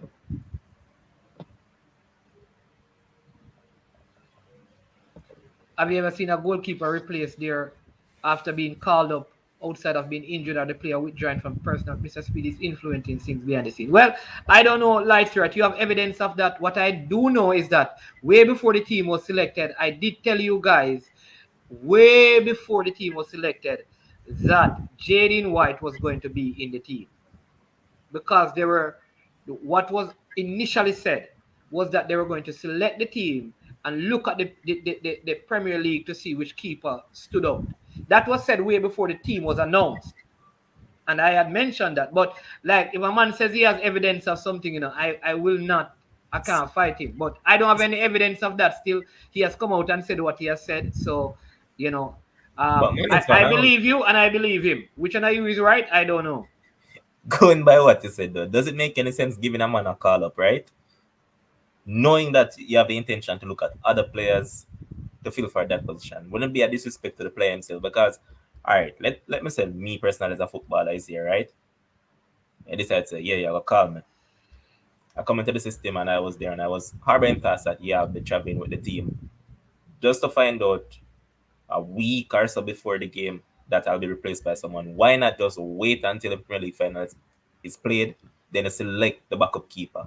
Why they didn't wait it on that? That is what my issue is. Why did they know? Because they knew from before, they knew way before that they weren't going to put Dennis Taylor in it. So I don't know why they ended up putting his name in it. But let me say this, a third string goalkeeper generally don't get to keep. Generally. Yeah, I know that, but All still, right. you have to look at it from a footballer Yeah. perspective. That And why are you going to yeah, give me a call up and then it's going to kill my confidence by dropping me or telling me that oh it's yeah. because And of I fitness. agree with that. And I think if Dennis Taylor is upset, I would totally understand. But here's the thing. You're choosing two goalkeepers in your league. Why would you choose a person who finishes at the bottom of the league over the person who finishes at the top of the league?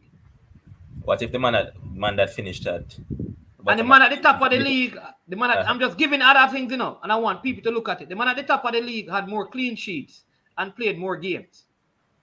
Oh, He was instrumental in the semifinals for his team, and he saved penalties in the finals. Like it, you could see how the other side it would look away. Like, on what form are you choosing?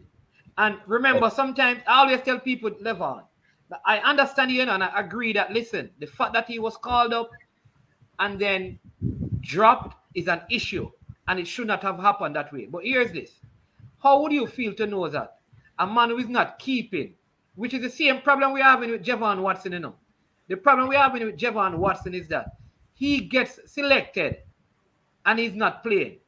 Now they have selected a goalkeeper who is keeping, and we are saying that he should not have been selected for a goalkeeper who is not keeping. So sometimes we kind of, I don't know, all we right. contradict our own selves.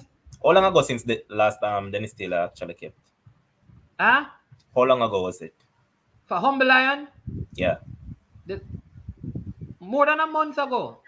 That's not a big deal if you ask me, because when I likely keeping up his fitness. No, we have to factor in this thing now, because they're saying that White has more clean sheets and all of that. But you have to factor in that what sort of defense does White as in front of him versus Dennis Taylor? Would you say that Umberland defense is better than Cavaliers? And you have to take in consideration also the saves that these keepers made. So if you look at Dennis Taylor, has he made more saves than Well, Jaden White? Well, we'd have to check those things. Exactly. So you have to But what factor I'm in saying that remember in the last 6 games, Jaden White has conceded 1 goal. I'm just giving you that. I'm not saying he should be. Listen, Mhm. I know Taylor from Godfrey Stewart days when he was keeping in schoolboy. Very good goalkeeper.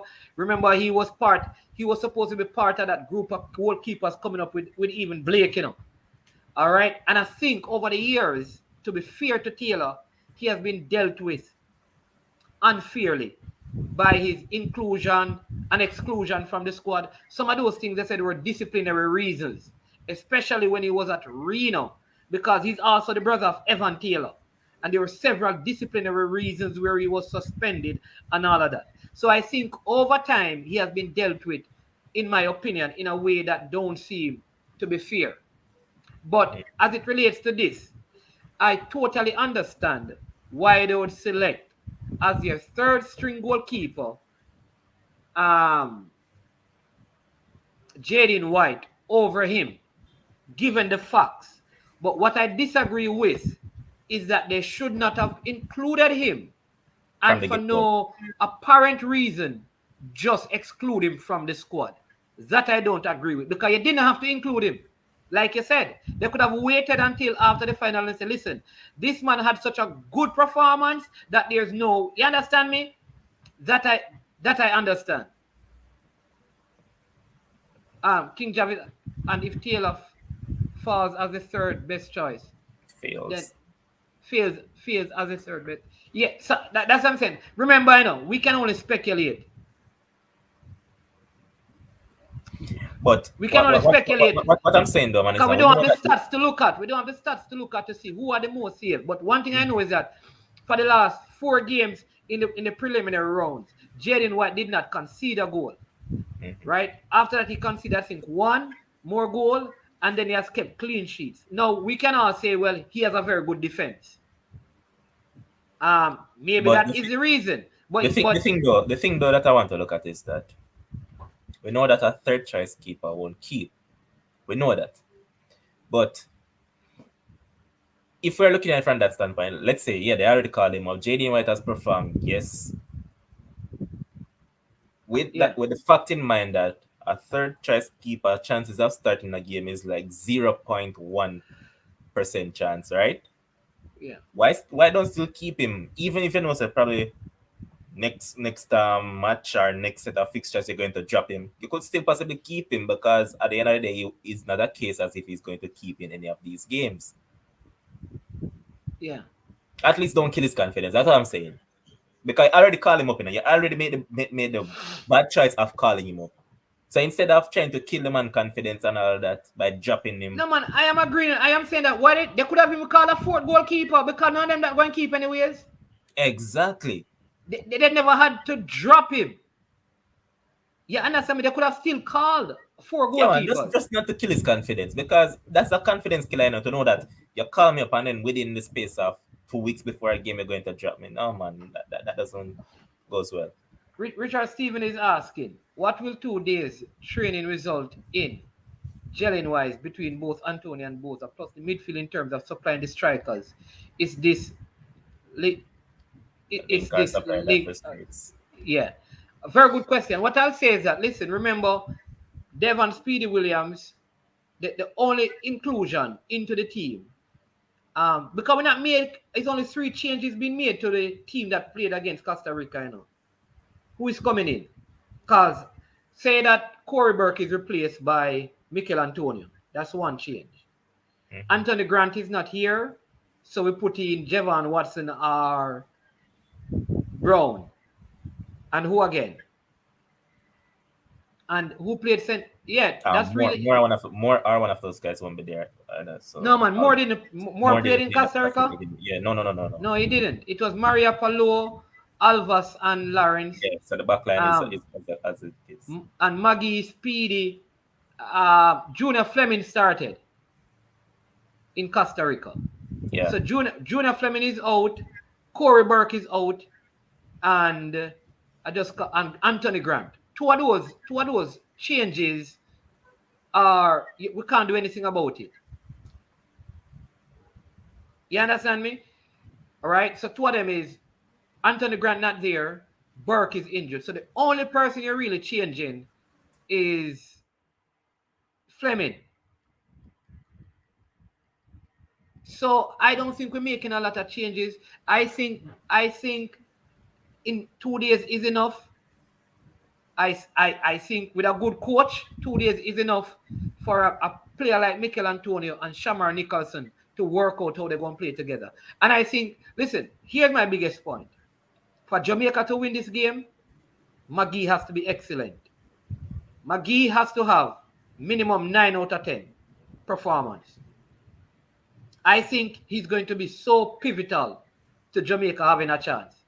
Of all the players that needs to perform, Tyreek McGee. If Tyreek McGee have a 9 out of 10 game, Jamaica is going to beat the USA. Wow. That's what I believe. I think this game hinges on the performance of Tyreek McGee.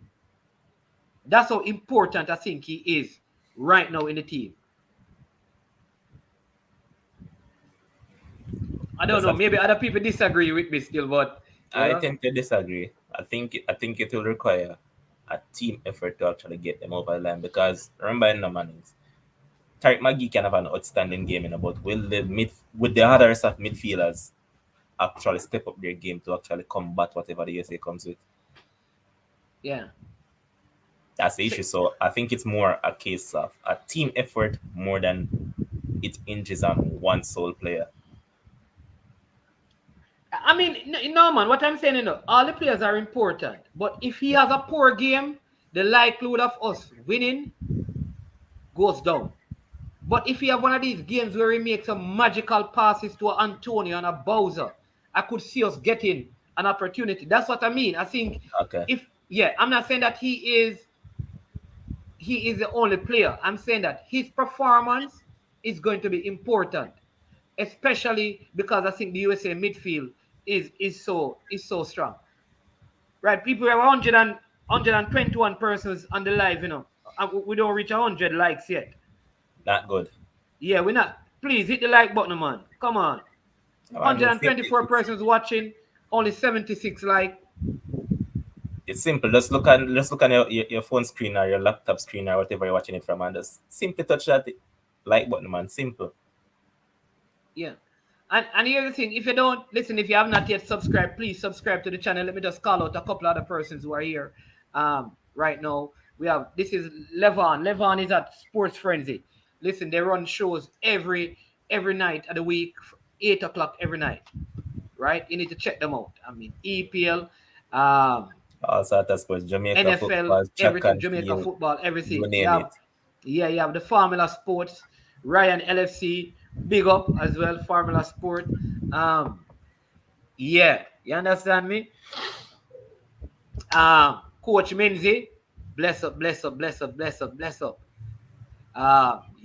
Simon Preston, people, let me just let you know, tomorrow morning, 9 a.m., Simon Preston is going to come on and join me for the first time. For the first time, Simon and I will be doing Simon from Reggae Boyz commentary. It will be early, but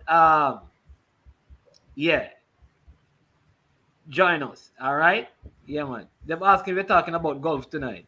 I want to touch on golf, man. Yeah, but I think Bobby Reed can play a CM. I wouldn't put him there. Yeah. Based on what you have seen from him from Fulham, is basically attacking midfield, right wing, left wing, and as a false 9. Sean, you can't say McGee not good. You can't say him not good, man. No, come on. It's the same thing people say about that. Yes, this is the same argument with the whole Leon Bailey thing. Somebody saw and said that he was ordinary. What we can say is that, listen, this player have a far way to go. The player can improve and thing. But to say McGee is not good is disingenuous. You can't say he's not good. I believe that he has a far way to go. I can understand people calling other names, saying this man is better, that man is better. But to say McGee is not good. What time is prayer meeting tonight? Prayer meeting start from last week. You're late for the prayer meeting. Richard Stevens. You're late. You're late for it. But So people, it's a listen. man, tomorrow you'll be having the Jamaican Fabrizio Romano. Yeah, I'll be having Fabrizio Romano on tomorrow morning at 9:30 that time. Yeah, but we can't say, all right, we can't say Maggie not good. Can he improve? Can he be better? Yes. He was a standout in schoolboy football. His seasons at Harborview, he did very well. He has gotten some opportunity with the Jamaican team, and he is playing well. He has played well. I I don't like Brethren, for you to play in schoolboy football and have the kind of career he has, you can't say he's not good. Say that he needs to get better. We need to stop But disrespecting but the what's the ball of problem? them, Yeah, Brethren. what's the problem though, Mannings? And I saw someone just brought it up. It's when you talk about Maggie that much, it's like you're putting a lot of burden at his shoulder, and Maggie at this age has proven that he can handle the pressure. Yeah, we can talk about schoolboy football and that, but schoolboy football in comparison to professional football are like comparing milk to water.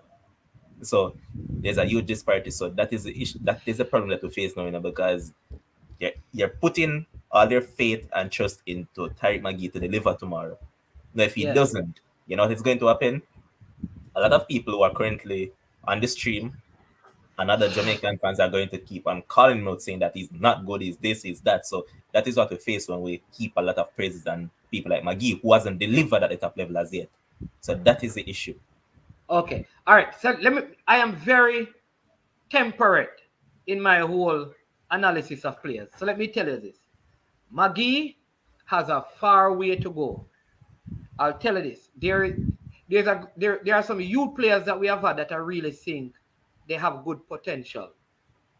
Magee, the same Topi, Javane Brown, the same goalkeeper, Jaden White. You have Lamar Walker. You have this other one they call Nicky Daly. I don't even know where he's at. Kaim Paris.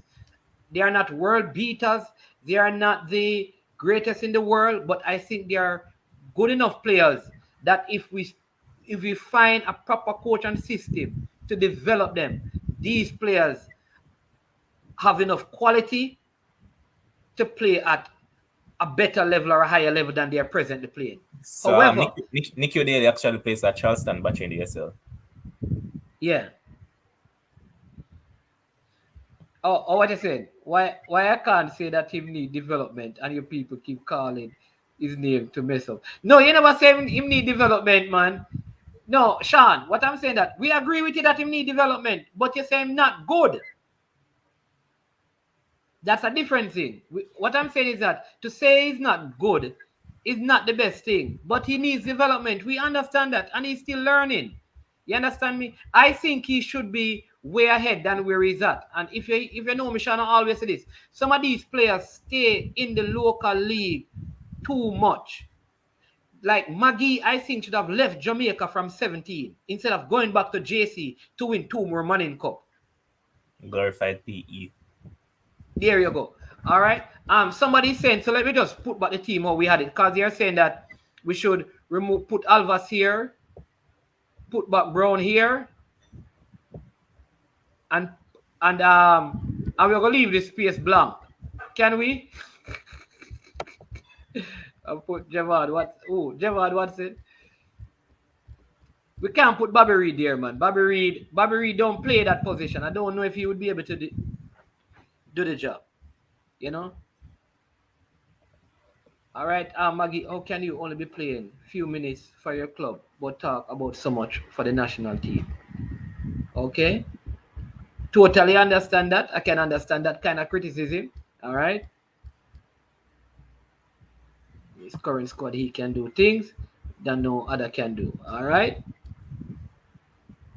You're asking if he's still learning at this age.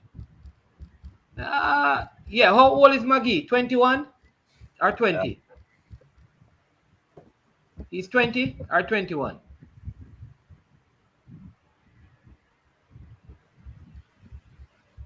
No, man. We're not resting it on him. We're not saying that the World Cup. No, we couldn't do that. Actually, he's older than that. He's actually 22.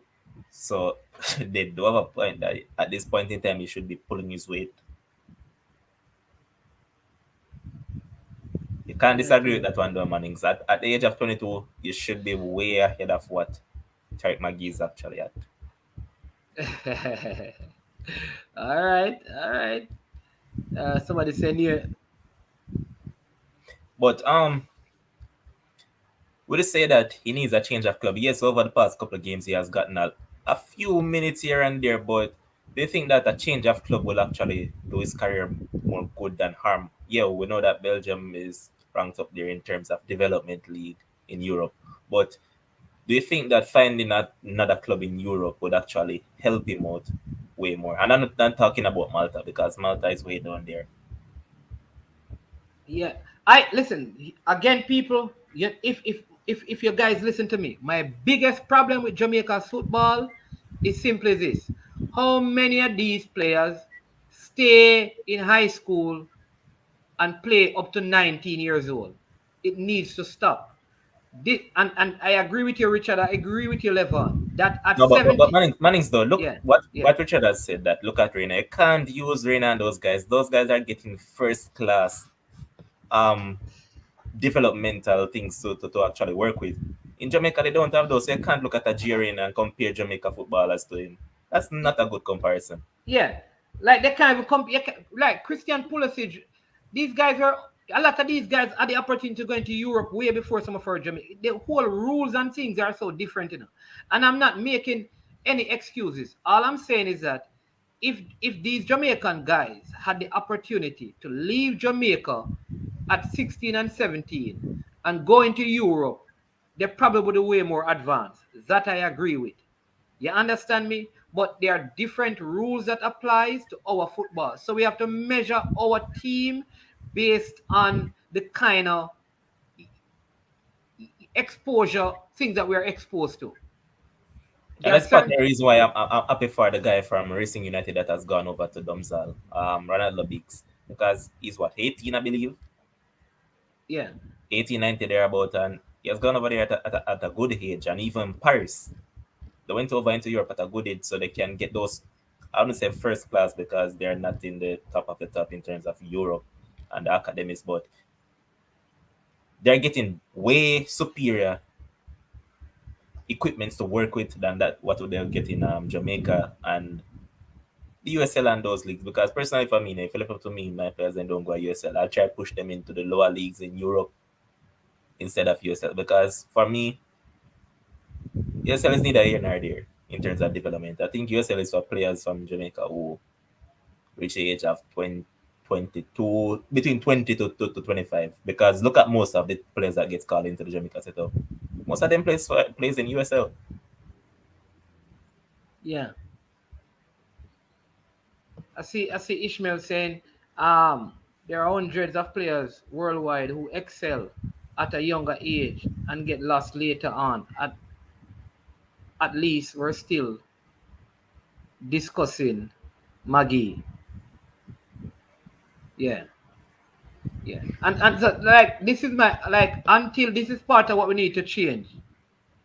But let me put up about this one from Ian. He's saying that use this starting 11 4-3-3.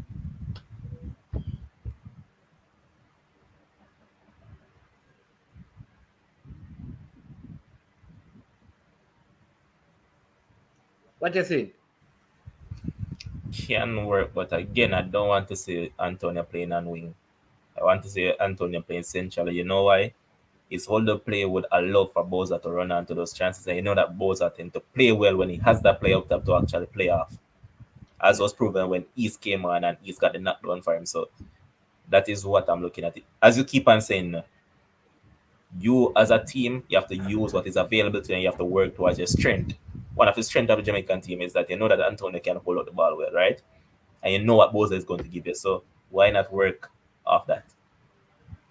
yeah. That all right. And then David Nicholson lineup is Blake Taxi, Low Maria Paul, Speedy Watson, Maggie, Reed, Nicholson, Antonio. So he doesn't have Roof and Brown. when you're putting up the year 11, you have to put the formation that you're gonna play them in. Put All up the right, formation. going off this one that just put up, it seems like it's either 4-2-3-1 or a 4-3-3. Yeah. So, people, let me say it again. I believe our local high school football, like if you are 17, that's where you're 17 years old, that's your last season. If you're going to play schoolboy football, you have to play with like the Michaels and the GC Foster, yeah, or other six forms. You play intercollegiate or something like that league. So you separate them, but it's a 17 and under Manning Cup and the Costa Cup. Or you're going to play in the club league. So I think, Levon, that a lot of our players are going to get better this time around because they have gone into the Premier League this season at 16 and 15 and 17. And my hope is that some of them don't go back to Manning and the Costa Cup, but they continue next season. I agree. So that will, David Nichols says Brown is not a CDM and has no chemistry. Maggie has to start. Roof also has a chemistry with the team, and Reed should start over him. No chemistry. We need to have a team. A team. Individuals don't make a team. All right. Here you, David. Good point. Good point. I like Boza and Antonio together. Play direct to Boza, have Antonio running off him. We're not going to be able to play pretty football and win. We don't have the players. Very good point. Oh, geez. Sean is saying Boza not to start over Gray. Whoa. On what? Based on what? Based on what? Based on what though, Sean? What has Bowser not done?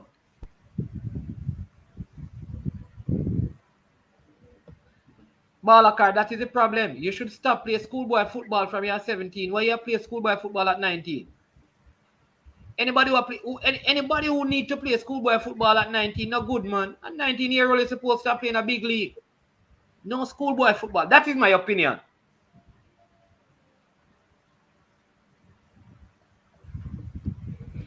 That is my opinion. All right. Even if Maggie is playing for the best club, if he's not getting quality time, should not play for national. That is what I'm here checking. I'm trying to see how much time he has played this season. Oh, for you, what's his name? Upen? Upen, yeah. Yeah, Upen. So he played on August the 28th. He came on in the 90 plus 2 minutes, and it was 5 additional minutes. So you all got 3 minutes in that on August the 28th. Okay, so how much minutes in total? Yeah, that's what I'm checking. The following game, he never played any at all. Circle Bruges.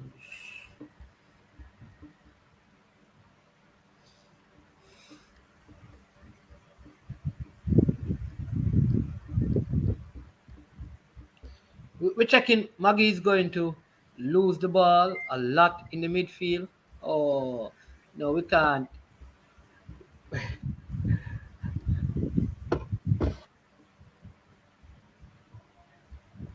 Somebody saying 15 minutes. Yeah, it would equate to 15 minutes because he came on the 78th minute against Beershot. So the 3 minutes in that previous game plus the 12 minutes in this last fixture against Beershot. So overall, the 15 minutes, that's not good enough. All right, but Balakar is saying that if that is the case, then don't play Adrian Mariappa because he's not playing any football. Yeah, and that those are things that I really have to scratch my head with because he has been loyal to the Jamaica team for the longest while, but Mariappa hasn't been playing any football either. Yeah. All right. So let me tell you. All right. So people talk like a lot of the players that all right, so some of the players, and you can do some research on this. Let me tell you, some of the players that you see who have gone into Europe, Levon, I don't know if people know this. A lot of them are over there free. They don't get any money, and the salary is not high, but they go over there for the opportunity. And like like the Ronaldo Biggs and the Peter McGregor, you can check out those things, right? A lot of them, there's no money involved. They go over there and the clubs don't pay a cent for them. They will call the agent and say, I need a right back, and they call and find somebody for it. So, question: Are they So, getting any sort of money at all well, to a lot place of people themselves? say that what they get, the agents get money out of their salary, so the salary is very minimal. Good experience, all right. But then you have other clubs in Jamaica now who they have spent money on some of the players, and so those clubs will say, listen, why are we going to send you for free? That club is going to take you at 19. They are going to sell you at 23, and we don't get anything from it at all, but the agents benefit. And we had you playing Kasafa under 12, under 15, taking care of you up until the 19, help you. So there is two ways to look at it. Like, how will a club in Jamaica function financially if every player that they have that is good, a club over in Europe say we want that player for free. They take the player don't, there's no money to the club. How the club is going to take a next 15-year-old from Arnett Gardens, from Tivoli, from Waterhouse, from Rockford, and help that player financially to get a better education, to be able to But play straight. So there has to be some sort of balance when we have the discussion. look at it from this standpoint, man. Because I don't know if Kaim Paris was paid when he went to Domzal. Wasn't it Domzal that he went to first, and Domzal loaned him to Kirka? Yeah. Did he get paid at that time? Well, what I can say to you is I'm going to talk to Karim directly, but what I can say is that all the monies that are supposed to be paid, they have not been paid. I'm For telling you that. Okay, but what Yeah, I'm I'm telling saying, you that there are some issues with some of these European nations when they yeah, speak to but in Mannings, other. what Yeah, I'm getting at though is that look at it from this standpoint, because you said that some of them just get the opportunity to actually highlight themselves, right? So true. Paris himself, he went to Kirka and he did play well for Kirka. No FC Copa saw what he did for Kirka. What happened afterwards? You know, is that FC Copa signed him up permanently. So he's not no loan or anything of that sort. They actually signed him permanently. And the good thing for Paris is that Paris has been playing consistently. You might say the coach might sub like all the others of attacking players except him. He's always the one that remains on the pitch. So looking at it from that standpoint, even though they said that initially when they goes into Europe, they're not paid and all that, if they actually get the opportunity to highlight themselves, to show what they're all about, right? Because at the end of the day, if Yeah, you are but doing what you're supposed to, there's no way a coach can leave you out, unless yeah, it's but a I'm man you're saying going to finally come now. out So of. over time, it may work out that Akai Paris begins to earn. But all right, if Harborview, let's use an example. Let me call Harborview. If every club, some of these smaller clubs in certain places in Europe, come and say, listen, give us your 10 players, your 10 best players, and there's no money involved. The players go on and they get big and all of that. Harborview gets no money at all for them. So in Should terms of should development, what that's what it. It should should get Harborview what should Harborview do now? Go and I take see where their, you're coming from. because somebody, listen, at the end of, listen, I always tell people that I run a club, right? Not because I want to win anything, but to help people. That's what I was And going to ask you. So so looking when at I it run from a club, our view perspective, right? so let me give you it from a club perspective. When Yeah. I took up players at 13 years old, after help them with school fee, Mhm. with books, with the uniform, right? If they are sick, I help them with that. Help with grocery, help. So I do that for 5 years, for 6 years, for 7 years. All right. Somebody says, hey, you have a big player. And I say, yeah, man. And he say, listen, send him here. The player goes there. They are saying to me that they're not signing any sell-on clause because, listen, when they go over there, the player not going to make any money for the club because they're going to help to further develop the player. So I'm not going to get any benefit. I say, all right, the player is gone. Yeah, the player turns up being a big player, goes and plays in the Belgian league and the top tier. But there's a next player here in Jamaica who needs help. Am I supposed to go and take out money out of my pocket? No. and still invest in the next player for the same thing to happen and keep doing that? At But what point? that's what I'm going to ask you now, Mannings. Yeah, What would you be more interested in? You knowing that, as I said before, now you love young players. yeah. Now, with that in mind, wouldn't you want to build up those young players to reach them, to maximize and whatever potential is them have? Yes, you know that you're taking a risk, right? And Yeah. you may suffer, as I just said, that it won't possibly give you an economic return for your club itself, in which you want to develop your club. But wouldn't you be happy to know that, hey, I invested in this player, now look at what he has become? It could be said that that same player can turn around and help out you, your club, financial wise, right? Because, for instance, when we normally go to high school and all of that, and you always hear about your alma mater, the old boys club, and all those things. If that player appreciate what you did for them, that player in return can come back and invest some money into your club. Follow me now, Not man. So, everybody will do it. watch me. Watch what I'm saying because people missing the point. I am saying to you, when I send that player, I did not say I'm not sending the player. When I send that player to Europe to go over there, when I send 6 of them in 6 years, where do I get the money from to help the other youngster here in Jamaica that is in need of help? That is the question. I'm not saying that the player are not supposed to go. Send all of them over there, let them go, and the people in Jamaica get nothing. I am saying that is fine. The Jamaican clubs must not get anything at all. Don't miss the point. What I want to say, when the clubs in Jamaica don't get anything, how are the people, the other players in Jamaica going to be helped?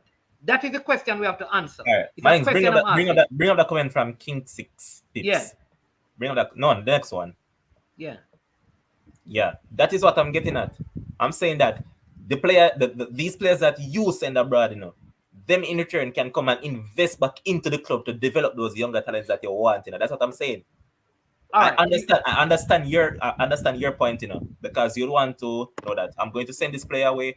However, if you're going to move him on, I can actually insert a sell on clause, so anything that I make, I can get a little percentage from it. So when I'm running a club, then I must run it. I must run it to sell players. I must run it to send players away for free. No. I'm not saying No, that. no. So don't follow me now. So watch this now. So if the players are going to go away, and my hope of after spending $10 million out of my personal money, my hope is that that player is going to come back and give me money to spend and develop in the next youngster. That is all good. But at what point do I get back my investment or increase on my 10 million that I've been spending to operate the club? I see where you're coming from now, as I said. Because remember, even if I go away, because remember, a club helped me. Football helped me. So I went away and I come back. I have not given money back to the person. What I've done is given money back to football. You understand me? So that's why I do it. I am saying that there's a place for that, but the person who was taking money out of their pockets, probably depriving their family of certain. If you play football in Jamaica, you know that a lot of the people who run football take money out of their family monies because it's not the billionaires in Jamaica don't run football. It's some ordinary men and women, and they take their personal family monies. Sometimes some of them run into debt. They take their monies, right? And here's what happened. They put it in the football. All I'm asking is how do they benefit? Are they supposed to do it with no benefit? It has to be balanced. I'm saying that there must be a way where some of these clubs in Europe, because all I'm saying, Levon, if you take in a player like Biggs, is it hard to give a club in Jamaica 2,500 euros, brother? 2,500 euros? Again, guess what? You said to the club, because if you give a club in Jamaica 2,000, 1,000 euros is over 200,000 Jamaican. You're telling me that some of these clubs can't give the racing where Ronaldo Biggs come from 1,000 euros? I agree with that, but what I'm just saying, 1,000. Look at it. Remember that you're running a club. You're running a club. But look at it from their perspective. They're saying that we're taking a risk on this player. The possibility exists that we're taking a risk. We don't know if this player is going to matriculate as to how we'd want him to. So they themselves are looking at it from a monetary standpoint that they don't necessarily want to invest a lot of money in this player come to his club and knowing that they have to suffer that loss down the line. So they are looking at it from their angle, just like how Yeah, you're looking at it from your angle. So that is where a common ground have to be met. So therein lies the problem. I agree. Listen, all I'm saying, is that I don't want any big money. But watch this. Say Kingston Six Pips. He runs a club, say in Papine. Mhm. If you gave him 2,500 euros for one of his top players, I don't think one of the clubs in Europe are going to suffer. That's all I'm saying. 2,500 euros. There should be a minimum amount, and then you can say, all right, because if the player fails, you should still get a money. It's I, business. You have to take the risk. You cannot I say agree. because the player could go over there and get injured, and you say you don't want the player. Then when the player come back to Jamaica, as a good Jamaican, I am going to want to check on him and try to see if I can get him to you understand me? Yeah, And man. probably Because spend some more money. as, as Yeah, as we have seen over the years, you notice that most players when they go overseas, right? Whichever club they normally play for locally, whenever they return back to Jamaica, they're going back to that same club because hey, this is home. But I agree with you that they can actually do better. Just give you a little thing. That won't hurt the pockets much, but why? I third guess world it's nation. because it's Jamaica. Yeah. So all I'm saying is that I am not asking there should be like I there should be at least a standard. Let me take this one because I like what Owen is saying, and then what he is saying that if the receiving club can agree to a sell-on clause, or if not, the losing club can file with The FIFA FIFA for it. for the development fee for the Yeah, same player, which that's is true. which is true. That can work. All right, I that can work, right? But all I'm saying is that there has to be some standard because too many players leave Jamaica. All right, the clubs that they leave from don't get any benefit financially. The player goes to Europe and he's boxing around because the club says, "Hey, you're not good enough." They use them for a season and say you're not good enough, and they keep.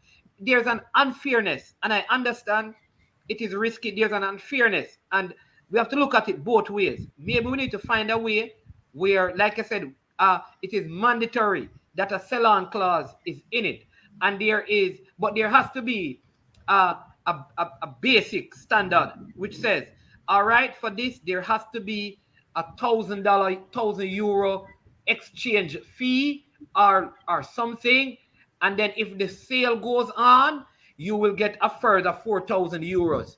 I cannot see how a club that is in the top tier of a league in Europe cannot afford to give a third world country like Jamaica €1,000. True. And that is the problem I've always had with the whole idea. At €258 when him last played back through money's man. That's half of what our best defender Lois worth. A lot of our fans. Yeah. Um, why England came up with the top 50 rules to prevent thieves in UK from coming to the Caribbean to get talent. Okay, that's why England did that. Yeah, so Percy said that. Well, yeah. But imagine. Remember that? You remember that what was going to happen to Leon Bailey? Yep. You remember what was going to happen to Leon Bailey? Let me tell you what happened to Leon Bailey because some people never know that. Chelsea wanted to basically take him from Phoenix, but they wanted to take him in the academy. You know what that would have meant, people? They wouldn't have been That in Million Bailey. that the only thing they would get is from that first sale, the whole FIFA development card they would have gotten for Yeah. development. You know what Craig Butler decided to do? No, I'm not doing that. He said, my player is good enough to someday. You understand me? So sometimes I understand when you have a certain, like there are so many ways to look at it. Can you imagine? Because, all right, look at this level.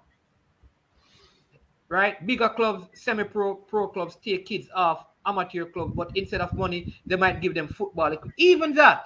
Even say, listen, we're gonna send you some gears and stuff for the, but something must be done because And aiding development.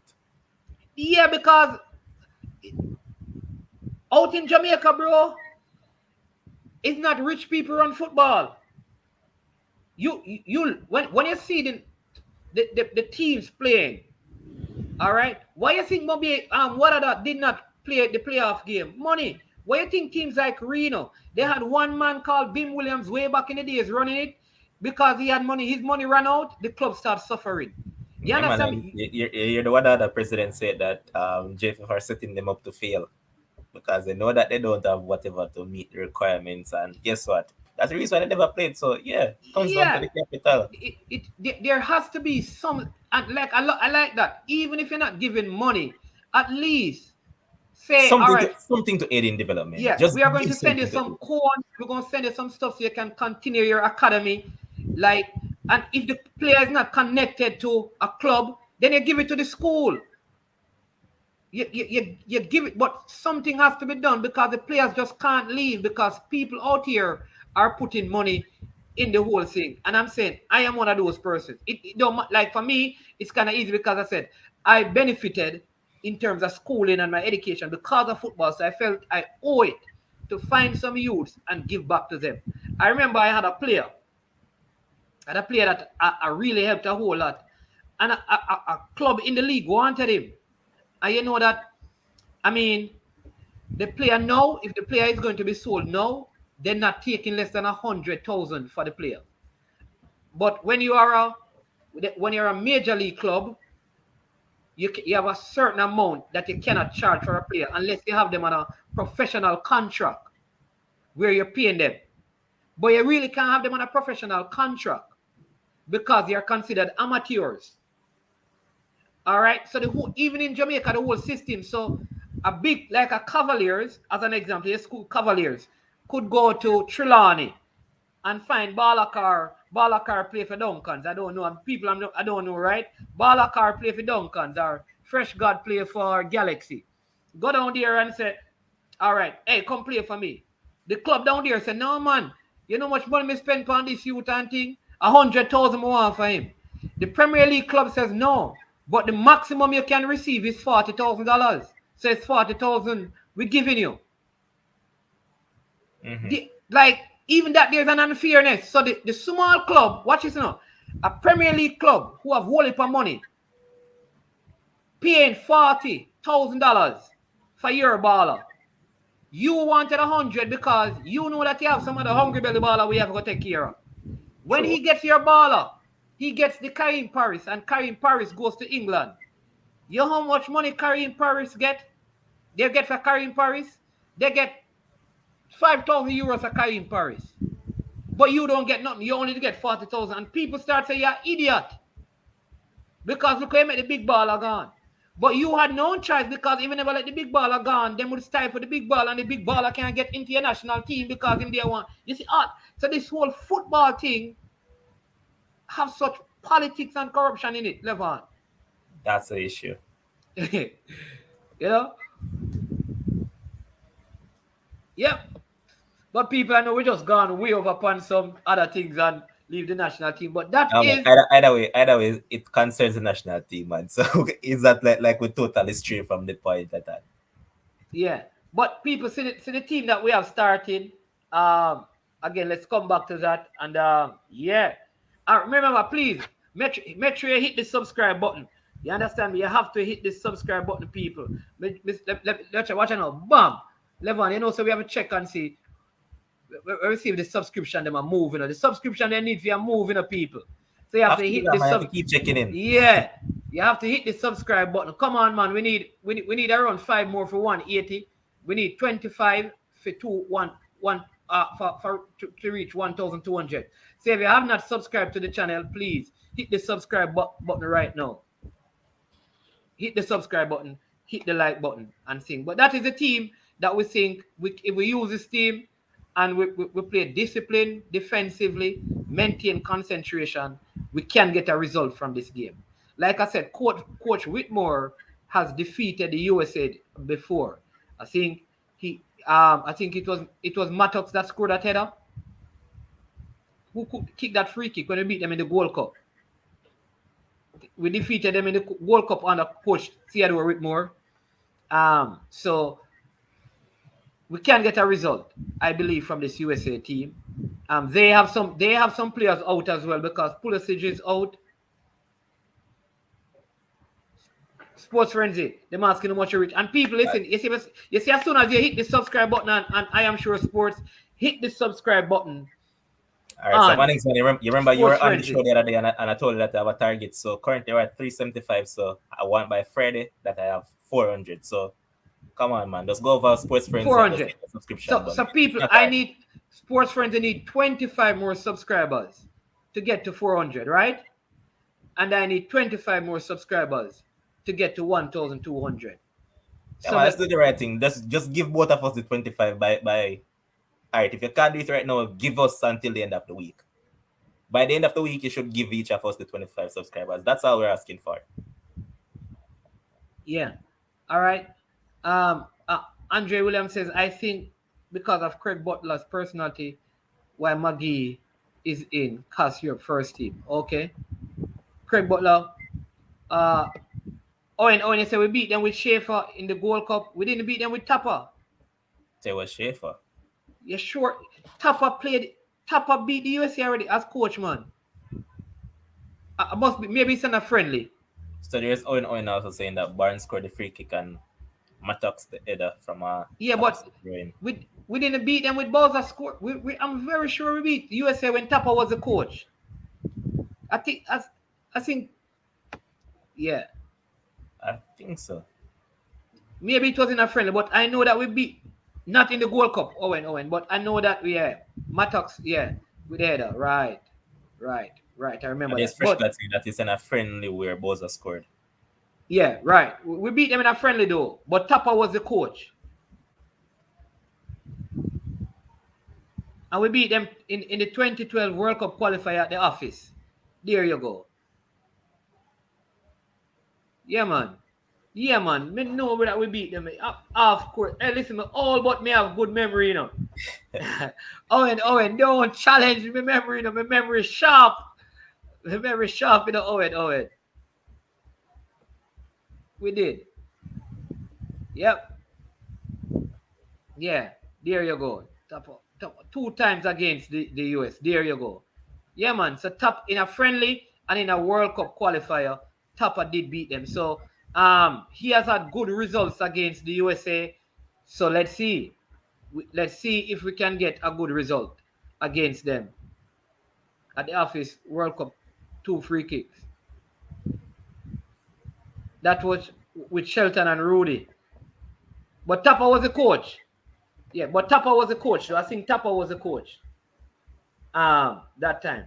But people, do you believe that this team can get a result against we have a few minutes to go. Again, please hit the subscribe button, hit the like button, right? Do you believe that this team is good enough?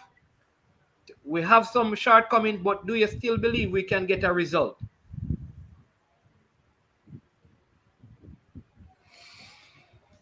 It's a tough one. Very tough one? It's very tough. No, what do you say? I believe no, it's a tactical management. Yeah, listen. One of the things I will say is that, we have the team now. Yeah, we have the team. Like, I think man to man, honestly, Jamaica is no worse than, in my opinion, this is my opinion, than 4th place in this man to man in terms of player.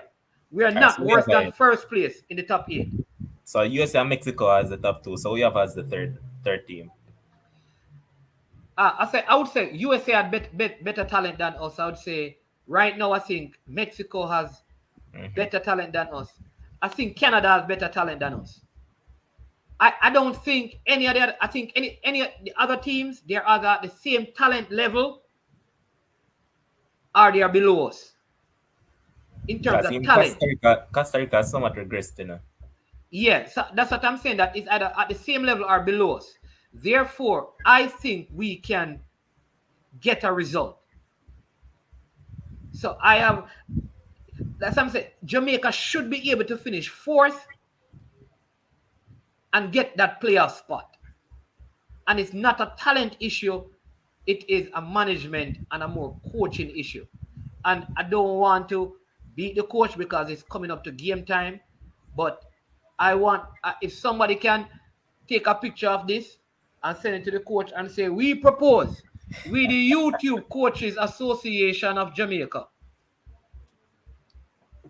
we the YouTube coaches, the YCA, Same way, the YouTube coaches. YCA, the YouTube Coaches Association in Jamaica suggest that this starting 11 be given consideration. What are your thoughts, people? But let us not get into uh, let let us not get into any negativity. Okay, you're comparing players. Can you compare the coaches? Oh, all right. In terms of the 8 coaches, where would you rank Tupper?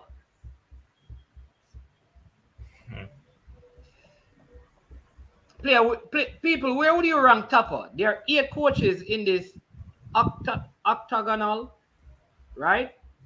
Where would you rank Tupper? Who is the number 1 coach in this? In this of the 8 coaches, who is the top coach? Is it the Panamanian coach or the Mexican Martino. coach? I'd have Martino as the number 1. That's the Mexican coach? Yes, sir. All right, so the Mexican coach, he's better than the Panamanian coach? I believe so. Okay. All right, so Tata Martino, right? Number 2. Somebody saying Herdman of Canada. I'd have him as the number 2. Yeah, over the Panamanian coach, that Danish guy, that Danish coach, bad enough. He has done decent here, but I'd have the Canadian coach over him. All right, so the Canadian coach. All right, cool. I would put the Panamanian coach above him, but Herdman. Then the Panamanian coach is in third space. For me, it's between the Canadian and not Canadian. I mean the Panamanian and Beralta for that third spot. The Canadian, the Panamanian, and Beralta. Yeah. No man, I'm giving Beralta 4th. That's what I'm saying. It's a toss up between both of them for me. Okay. So whichever the third or fourth doesn't matter because I don't really rate Beralta that much either. Okay. But Okay, Tapa now, as I saw someone say in the comment section, I'd probably rank Tapa around 9th or thereabouts. Not even top 8. 9th.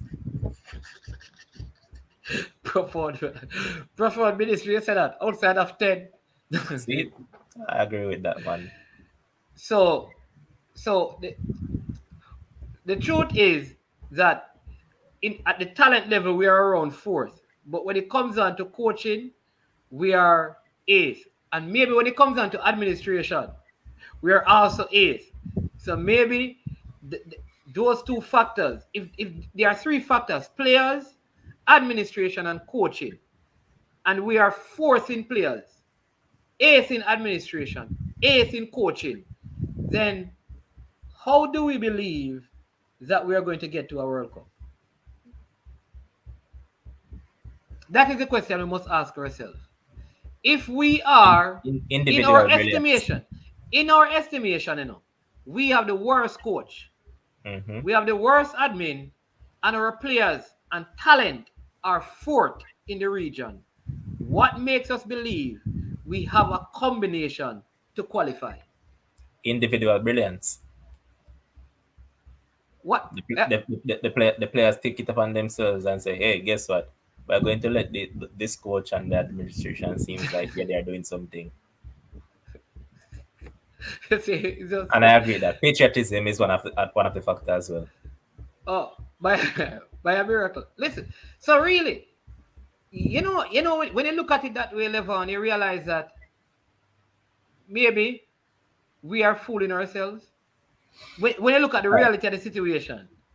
Man, guess what? You know that people might say Jamaica and tapas failed them and what have you not, but you know that generally it's not Jamaica football and tapa that has failed them. It's our expectations. Is because we expect too much of them is the reason why we end up feeling as if they have failed us. Right? Because Yeah. as I said, if you face reality, you said that you believe that Tapa is the hate best coach at administration, is the hate best, then how can you realistically think that they can make it? It means that you're expecting too much. So it's when your expectancy rate is high, and when the failure comes, that is where you're going to lash out and say this coach is this, and you're going to feel disappointed. But it was your expectations that led you to that. Yeah. Okay. Okay, I see what you mean. That's a very valid point. Um, no way we are fourth in talent level. Really? You think our team is more talented than the Mexican team or the USA team or the Canadian team, man for man?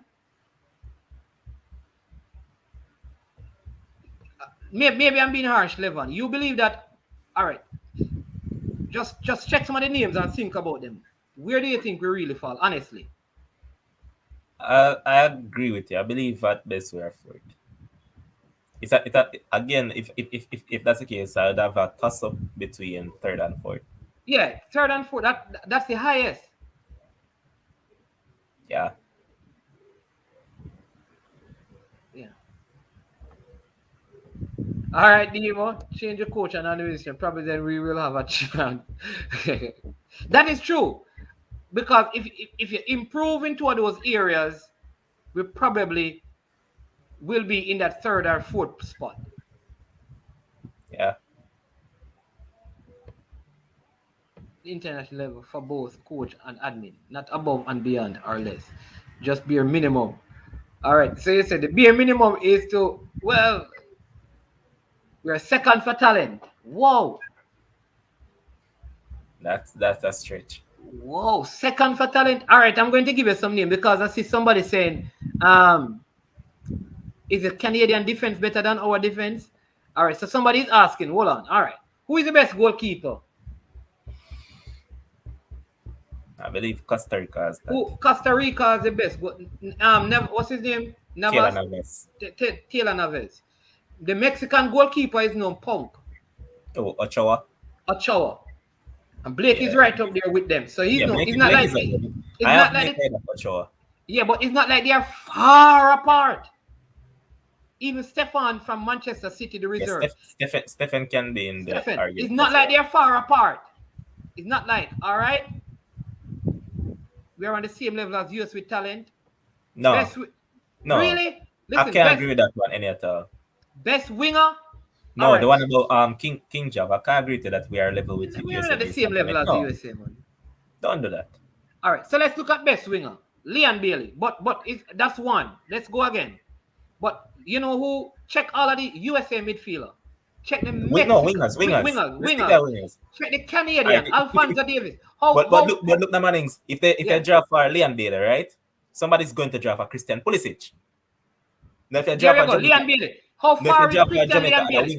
Draft for Jamaica the winger. Other people are going to draft for Giovanni Reina. How far? Yeah. So let's put Leon Bailey. Let's match up Leon Bailey because when you cancel out Leon Bailey and Christian Pulisic, who is the next winger that you're gonna match up with Reina?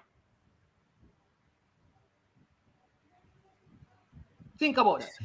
What the Mexican youngster named Lozano. Uh-huh. It brethren, really and truly when I think about it, all right. So you're gonna talk about the Jamaica's strong position. Who has his best holding midfielders? The best creative midfielders. Let's look at those things. Alphonso Davis. Best strikers. Raul Jimenez. Even the guy from Canada, Jonathan David, he has been banging the goals for you. Yeah, listen, it is when I really measure it, we are. But let me take some of the comments and see. I still believe Neil says the JFF has failed us managerially, financially, administratively. Tapa let me down, but the off-field issues are way more obstructive in my opinion. Demo, don't let them beat you again. Demo Salah, don't let them beat you again. Oh, his days are gone. But what I'm saying is that when you measure the talent, you can't say Andre Blake is miles ahead of Navas, miles ahead of Steph. You can't say it's close. But there are other eras where these teams are mile ahead of us. When you look at Bayern Munich, left-sided player, um, Alfonso Davies. Alfonso Davis, who in the Jamaica team you're going to match up? The other guy on the other side, what's his name, Buchanan? Buchanan, that's a Buchanan. monster. I remember that he has recently signed a deal over to go over to I believe it's Club Brugge, you know. Yeah. Who plays for Canada in defense? Never heard of any of their players, to be fair, except for Davis and Jonathan David and a couple others. Help me out. Alright, so let me ask you a question. Mannings, man, when you look at Canada team, right? Would you personally say that any holding midfielder for Jamaica is better than Atiba Hutchinson? He plays for Besiktas in the... No, man. I'm being fair. We don't have no holding midfielder right now. Maybe if Kevin Stewart was playing at the peak of his game and thing, we could say, see how he looks and say that. But none of these guys are close to Atiba Hutchinson. None of them. Okay. Yeah. All right, so let's run through some of them. We have the best goalkeeper, best left back, best left winger, best forward. Oh boy. Who is better than Alfonso Davis? Faster Clive Booth. You're bringing across Tax Lawrence to come up against Alfonso. Taxi. Listen, even know how many Jamaicans don't even believe that Taxi should be playing.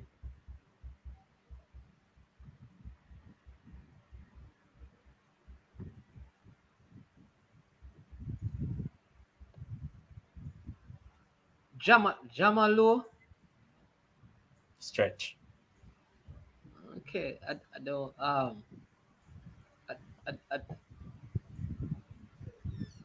the EPL top scorer.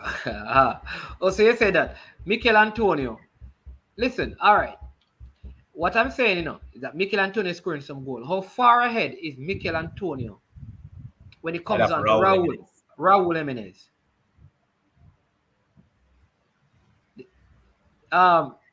Jeffy Entertainment said Navas is mile away from Blake.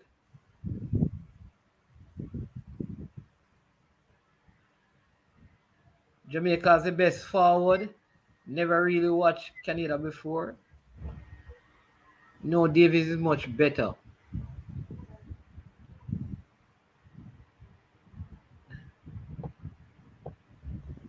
And guess what is a big deal as well, man. Atiba Hutchinson is 38 and this guy has kept himself in shape for ages. Yeah. The truth is what happened, Levon. You see some of the players, we don't know some of the players. That is part of the issue. We don't know some of the Canadian players. Because almost all the Canadian team play in Europe. Not really say all, but a lot of them. A lot of them, but we just don't know them. They're playing top they're playing top leagues in Europe, but we don't follow them. So we just think because even the other follow they have Child Larin. Child Larin actually plays for Besiktas. Yeah, that's what I'm saying. We don't follow them. So that is part of the issue. Just the same. Yeah, you understand me? That's the issue. So it's yeah. Who is more skillful than Maggie? Lord have mercy. Ravel. Let's leave that alone now. The discussion is getting ridiculous, Mannings. All right. Listen, I'll give you this. Antonio on farm is the best forward in CONCACAF right now. Totally. But he has not always been. Right. Raul Jimenez has been scoring more goals than Mikel Antonio over the seasons. He had an injury last season. But right now, Antonio is ahead of him by far. He's coming back from injury. You understand me? The Atletico, you have the Mexican holding midfielder, the captain that plays for Atletico. Hector Herrera. We are still, yeah. It's just crazy that someone really listen, I respect what Maggie is doing, but to put Maggie in the conversation with some of the players like Lozano and these guys, it is not. and them dest and them man they play for. No, What? no, no. But we're talking about skill. Yeah, it's about skill now. It's tell me who is more skillful than Maggie. If you really want me to give you a listing, I can definitely give you a listing. Go ahead, level. Go All ahead, right. So level. even for Mexico, this guy is he's not even getting game time for Mexico right now. But even Diego Lainez is more skillful than Maggie.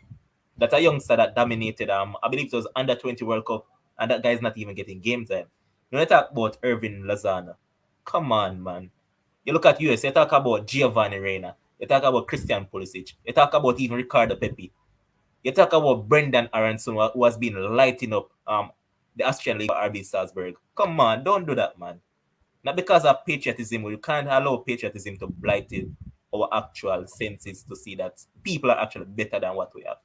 Yeah, I think sometimes because we don't watch the other players. I think that is the problem. We Yep. focus on the Jamaican players, so we don't see. Yeah, right.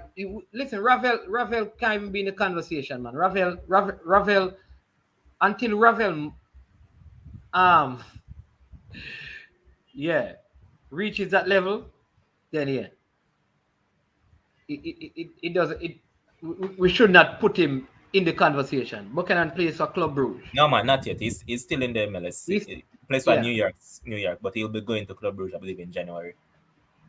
But and I'll give you a youngster that is better than Tariq Magui right now that plays for Mexico. That is not even in the Mexican side right that now. played in the under 23 in the Olympics. His name no man. He never played the Olympics side. He plays for LA Galaxy. His name is Efrain Alvarez. That guy's a monster and he's better than Magui right now. Yeah. But Mexico have a whole set of under 23. Yeah, that lit up lit up Olympics. But yeah.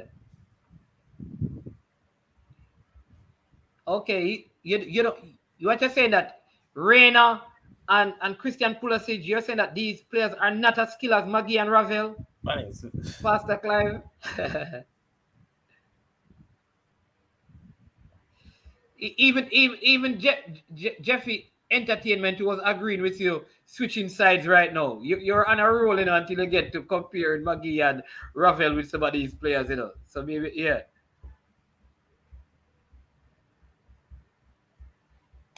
Yeah, well, people, listen, we almost coming to 3 hours. Remember, hit the like button, hit the like button, hit the subscribe button. If you have not, tomorrow we have a big show lined up for you. We'll be having Simon Preston on the channel with us in the morning. First time we're doing a show together. All right. But this evening, you have Levon over by Sports Frenzy. Go and might check as them well. out. I'll probably discussing some Jamaica football as well. Yeah, And right. guess There what? you go. We just announced that we needed 25. Now we need 24. So come on, man, keep the subscription rolling in. 24 more to go before Friday. So just keep the subscription button on fire, man. Come on. Yeah. So right, so he needs 24 to get to. Not a lot. 400 the man want to get to. So if Yeah, you're man, by right the end here of right this week. now, Come on. no, we're not to wait until the end of this week. Wait a second, today. Make it Yeah, happen by today. today. Come on, man. Just go over and subscribe right now. One thing, and I need 25 more to get it up to 1,200. So just hit the subscribe button. All right. Big up everyone who very robust, vibrant, you know, conversation. We don't take things personal. We love the discussion, like the fun, the muster, the bantering, the jokes, all of that. Because one of the things we want to do is help people to understand it is okay for us to disagree. Because guess what? You can be right and I can be right. Not because you are right means that I am wrong. And not because I am right, it makes you wrong. You understand? And both of us, I shared with somebody this morning, Levon, that listen, we turn up an accident scene and I leave the accident scene and I say that, hey, me say the man car mash up bad body, if you see the front of the man car, you turn up at the same accident scene and you tell somebody, say, listen, yesterday the youth and the car lit, the youth, if you see the youth mash, the youth, man splash out and all of that on the ground, right? None of us lining up. We just saw the accident from two different perspectives. Yeah, You are and that's the beauty about discussion, that you're not involved in trying to win an argument. there you When you go. have a discussion, you learn and you teach. There you go. Because just There like you how go. you're here now, you're here educating the mass. While the mass is also here educating you as well because you take a lot of info from them. So it's a win-win at the end of the day. I'm sure that you're right and I am right.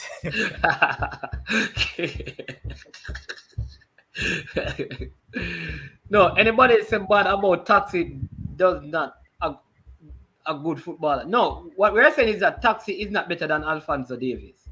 Not even close. Pastor Clive Booth is saying that Taxi is better than Alfonso Davies. I don't agree with that. That's what you're saying. Yeah, you understand me? Yeah, so that's what we want to do, Levon, and I like how you put it. Yeah. This verse says we are second.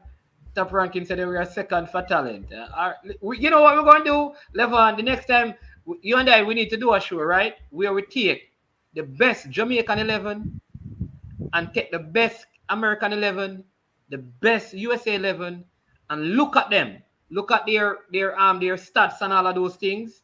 Look at what they're doing in their leagues and really see who can produce. If all players are available, I'm talking Leon Bailey, Mikel Antonio, Ethan Pingot, Liam Moore. If everybody is available, let's match up and see. And all the USA players are available, all the Mexican players are available in their squads. Who would have the best 11? We need to do a show where we do that. Maybe you can do it, See or I no can do more, it. man. Yeah. Yeah. Larin and Hutchinson are touch and go for the first two games. Herdman included them, but he increased his squad to 27. Well, I'd love for them not to play against Jamaica. I'd love for that. So Eagle Republic do some work for us. Make sure them don't play. Yeah. All right. 4 gospel narrative. There you go, sir. And four different viewpoints. And that's why people say that the Bible is not right because Matthew say one thing, Luke say one thing, you understand me? Mark say one thing, John say one thing, and all of them were seeing the same thing. And all of them are right. Just different perspective. That's it. And so we don't come on this to win argument. Love the discussion. Michael Garden was on early. Respect, listen, and please. Our little discussion, nothing big. Thanks to everyone who tuned in from beginning to end. Those who joined at the end. Remember, it has been confirmed Mikel Antonio will be available for the game, unlike previously reported. But Liam Moore will be out, and Ethan Pinnock will be out. Daniel Johnson is also out. Jamal Lowe may not be able to play in all 3 games. Yeah. So he's going to be playing in 2 games. We don't know which 2. Dan Bailey. One else can come close. Only Lozano is maybe better than Bailey. No one else can come close. All right. But all the people from out in England, what time is it now? 10 o'clock. Thank you for staying. 1-1. Big up all the people over there in the diaspora. Big up all the people from in the Caribbean, from St. Lucia. The people them from, Moran Point to Negril Point. Big up in yourself. Sports Frenzy. Check them out, people. Give them some love. Tell your number one fans have come over, man. Man like Fresh God, Owen, top ranking and all those people. Tell them to come over and subscribe, man. Yeah, boss. You tell them who can convince them with each other. But remember say I hear people, let me know. No, but these guys just love the sports thing, man. And listen, Owen and Woon, them always them support this stuff. Them love it. Fresh God support everything. If you jump over on Sports Ball car, said speed and thing. Sports Friends, yeah. That's a channel. The same name that you see on the screen. That's the name of the channel. So just search for Sports Frenzy. WhatsApp me you want WhatsApp me the link? Let me drop it in the. Alright, let me do that right now. Or we can just drop it in the comments so people can check it out and give us some love and support and thing. Yeah, man. That's how we do it. Yeah, very good show, people. Remember, early in the morning, Simon Preston and I will be on. You understand me? To discuss the game. That will be the last show that we have before the game until the birds them come. If the birds them come and drop the actual starting 11. You know what do I think already? Sometimes will I be on the show? Jeff Entertainment asks if he will be on the show tonight. I'm not hearing you, Levon. Jeff, now yourself, man. We'll talk a little more, man. You send the link. Yeah, man. Josh is going to send it to you.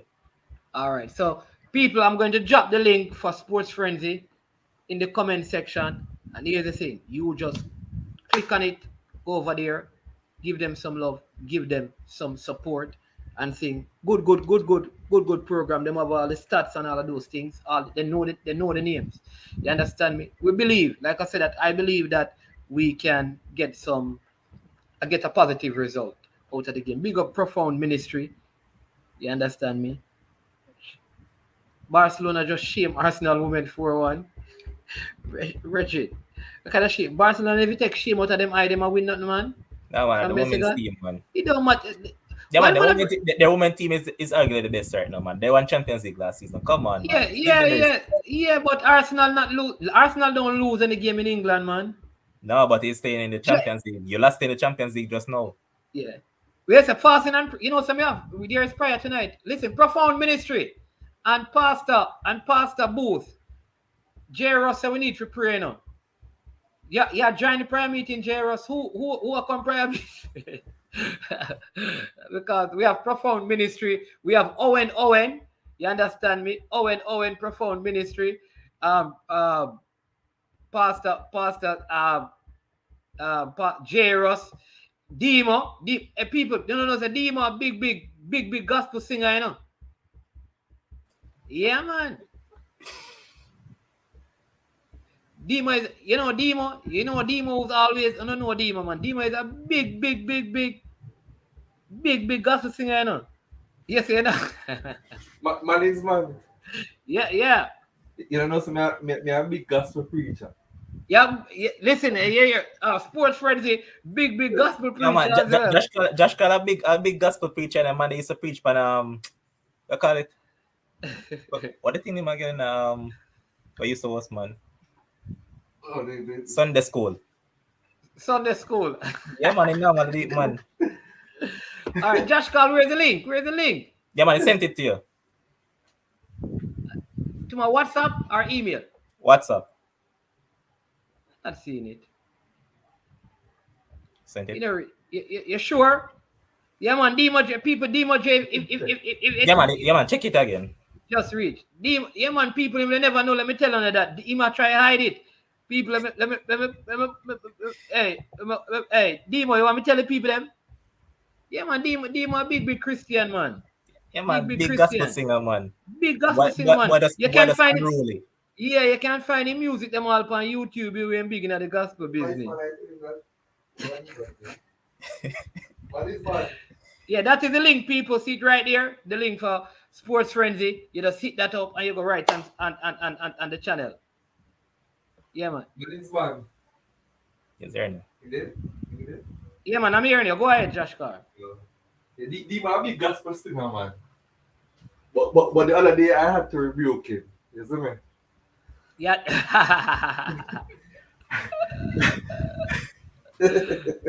All right. Yeah, man. He's still in chat.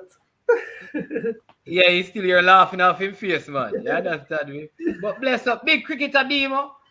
The man played 11 games for Mona and made three ducks, made 3 singles in 3 games at 6. Right? He made 4 twos. That's 10 games. And the next game he made 3. You understand me? Can't but I heard that he can do decent with the ball, but that's how it's going now. But guys, remember, for all those who haven't subscribed to our channels already, remember, Manningsman need 25 to get to 1,200. Just ensure that I do that. I need 24 to get to 400 because we're here to grow together. So just hit the subscription button, keep on viewing the channels, and leave a perspective because we value that a lot. And you know what we also value?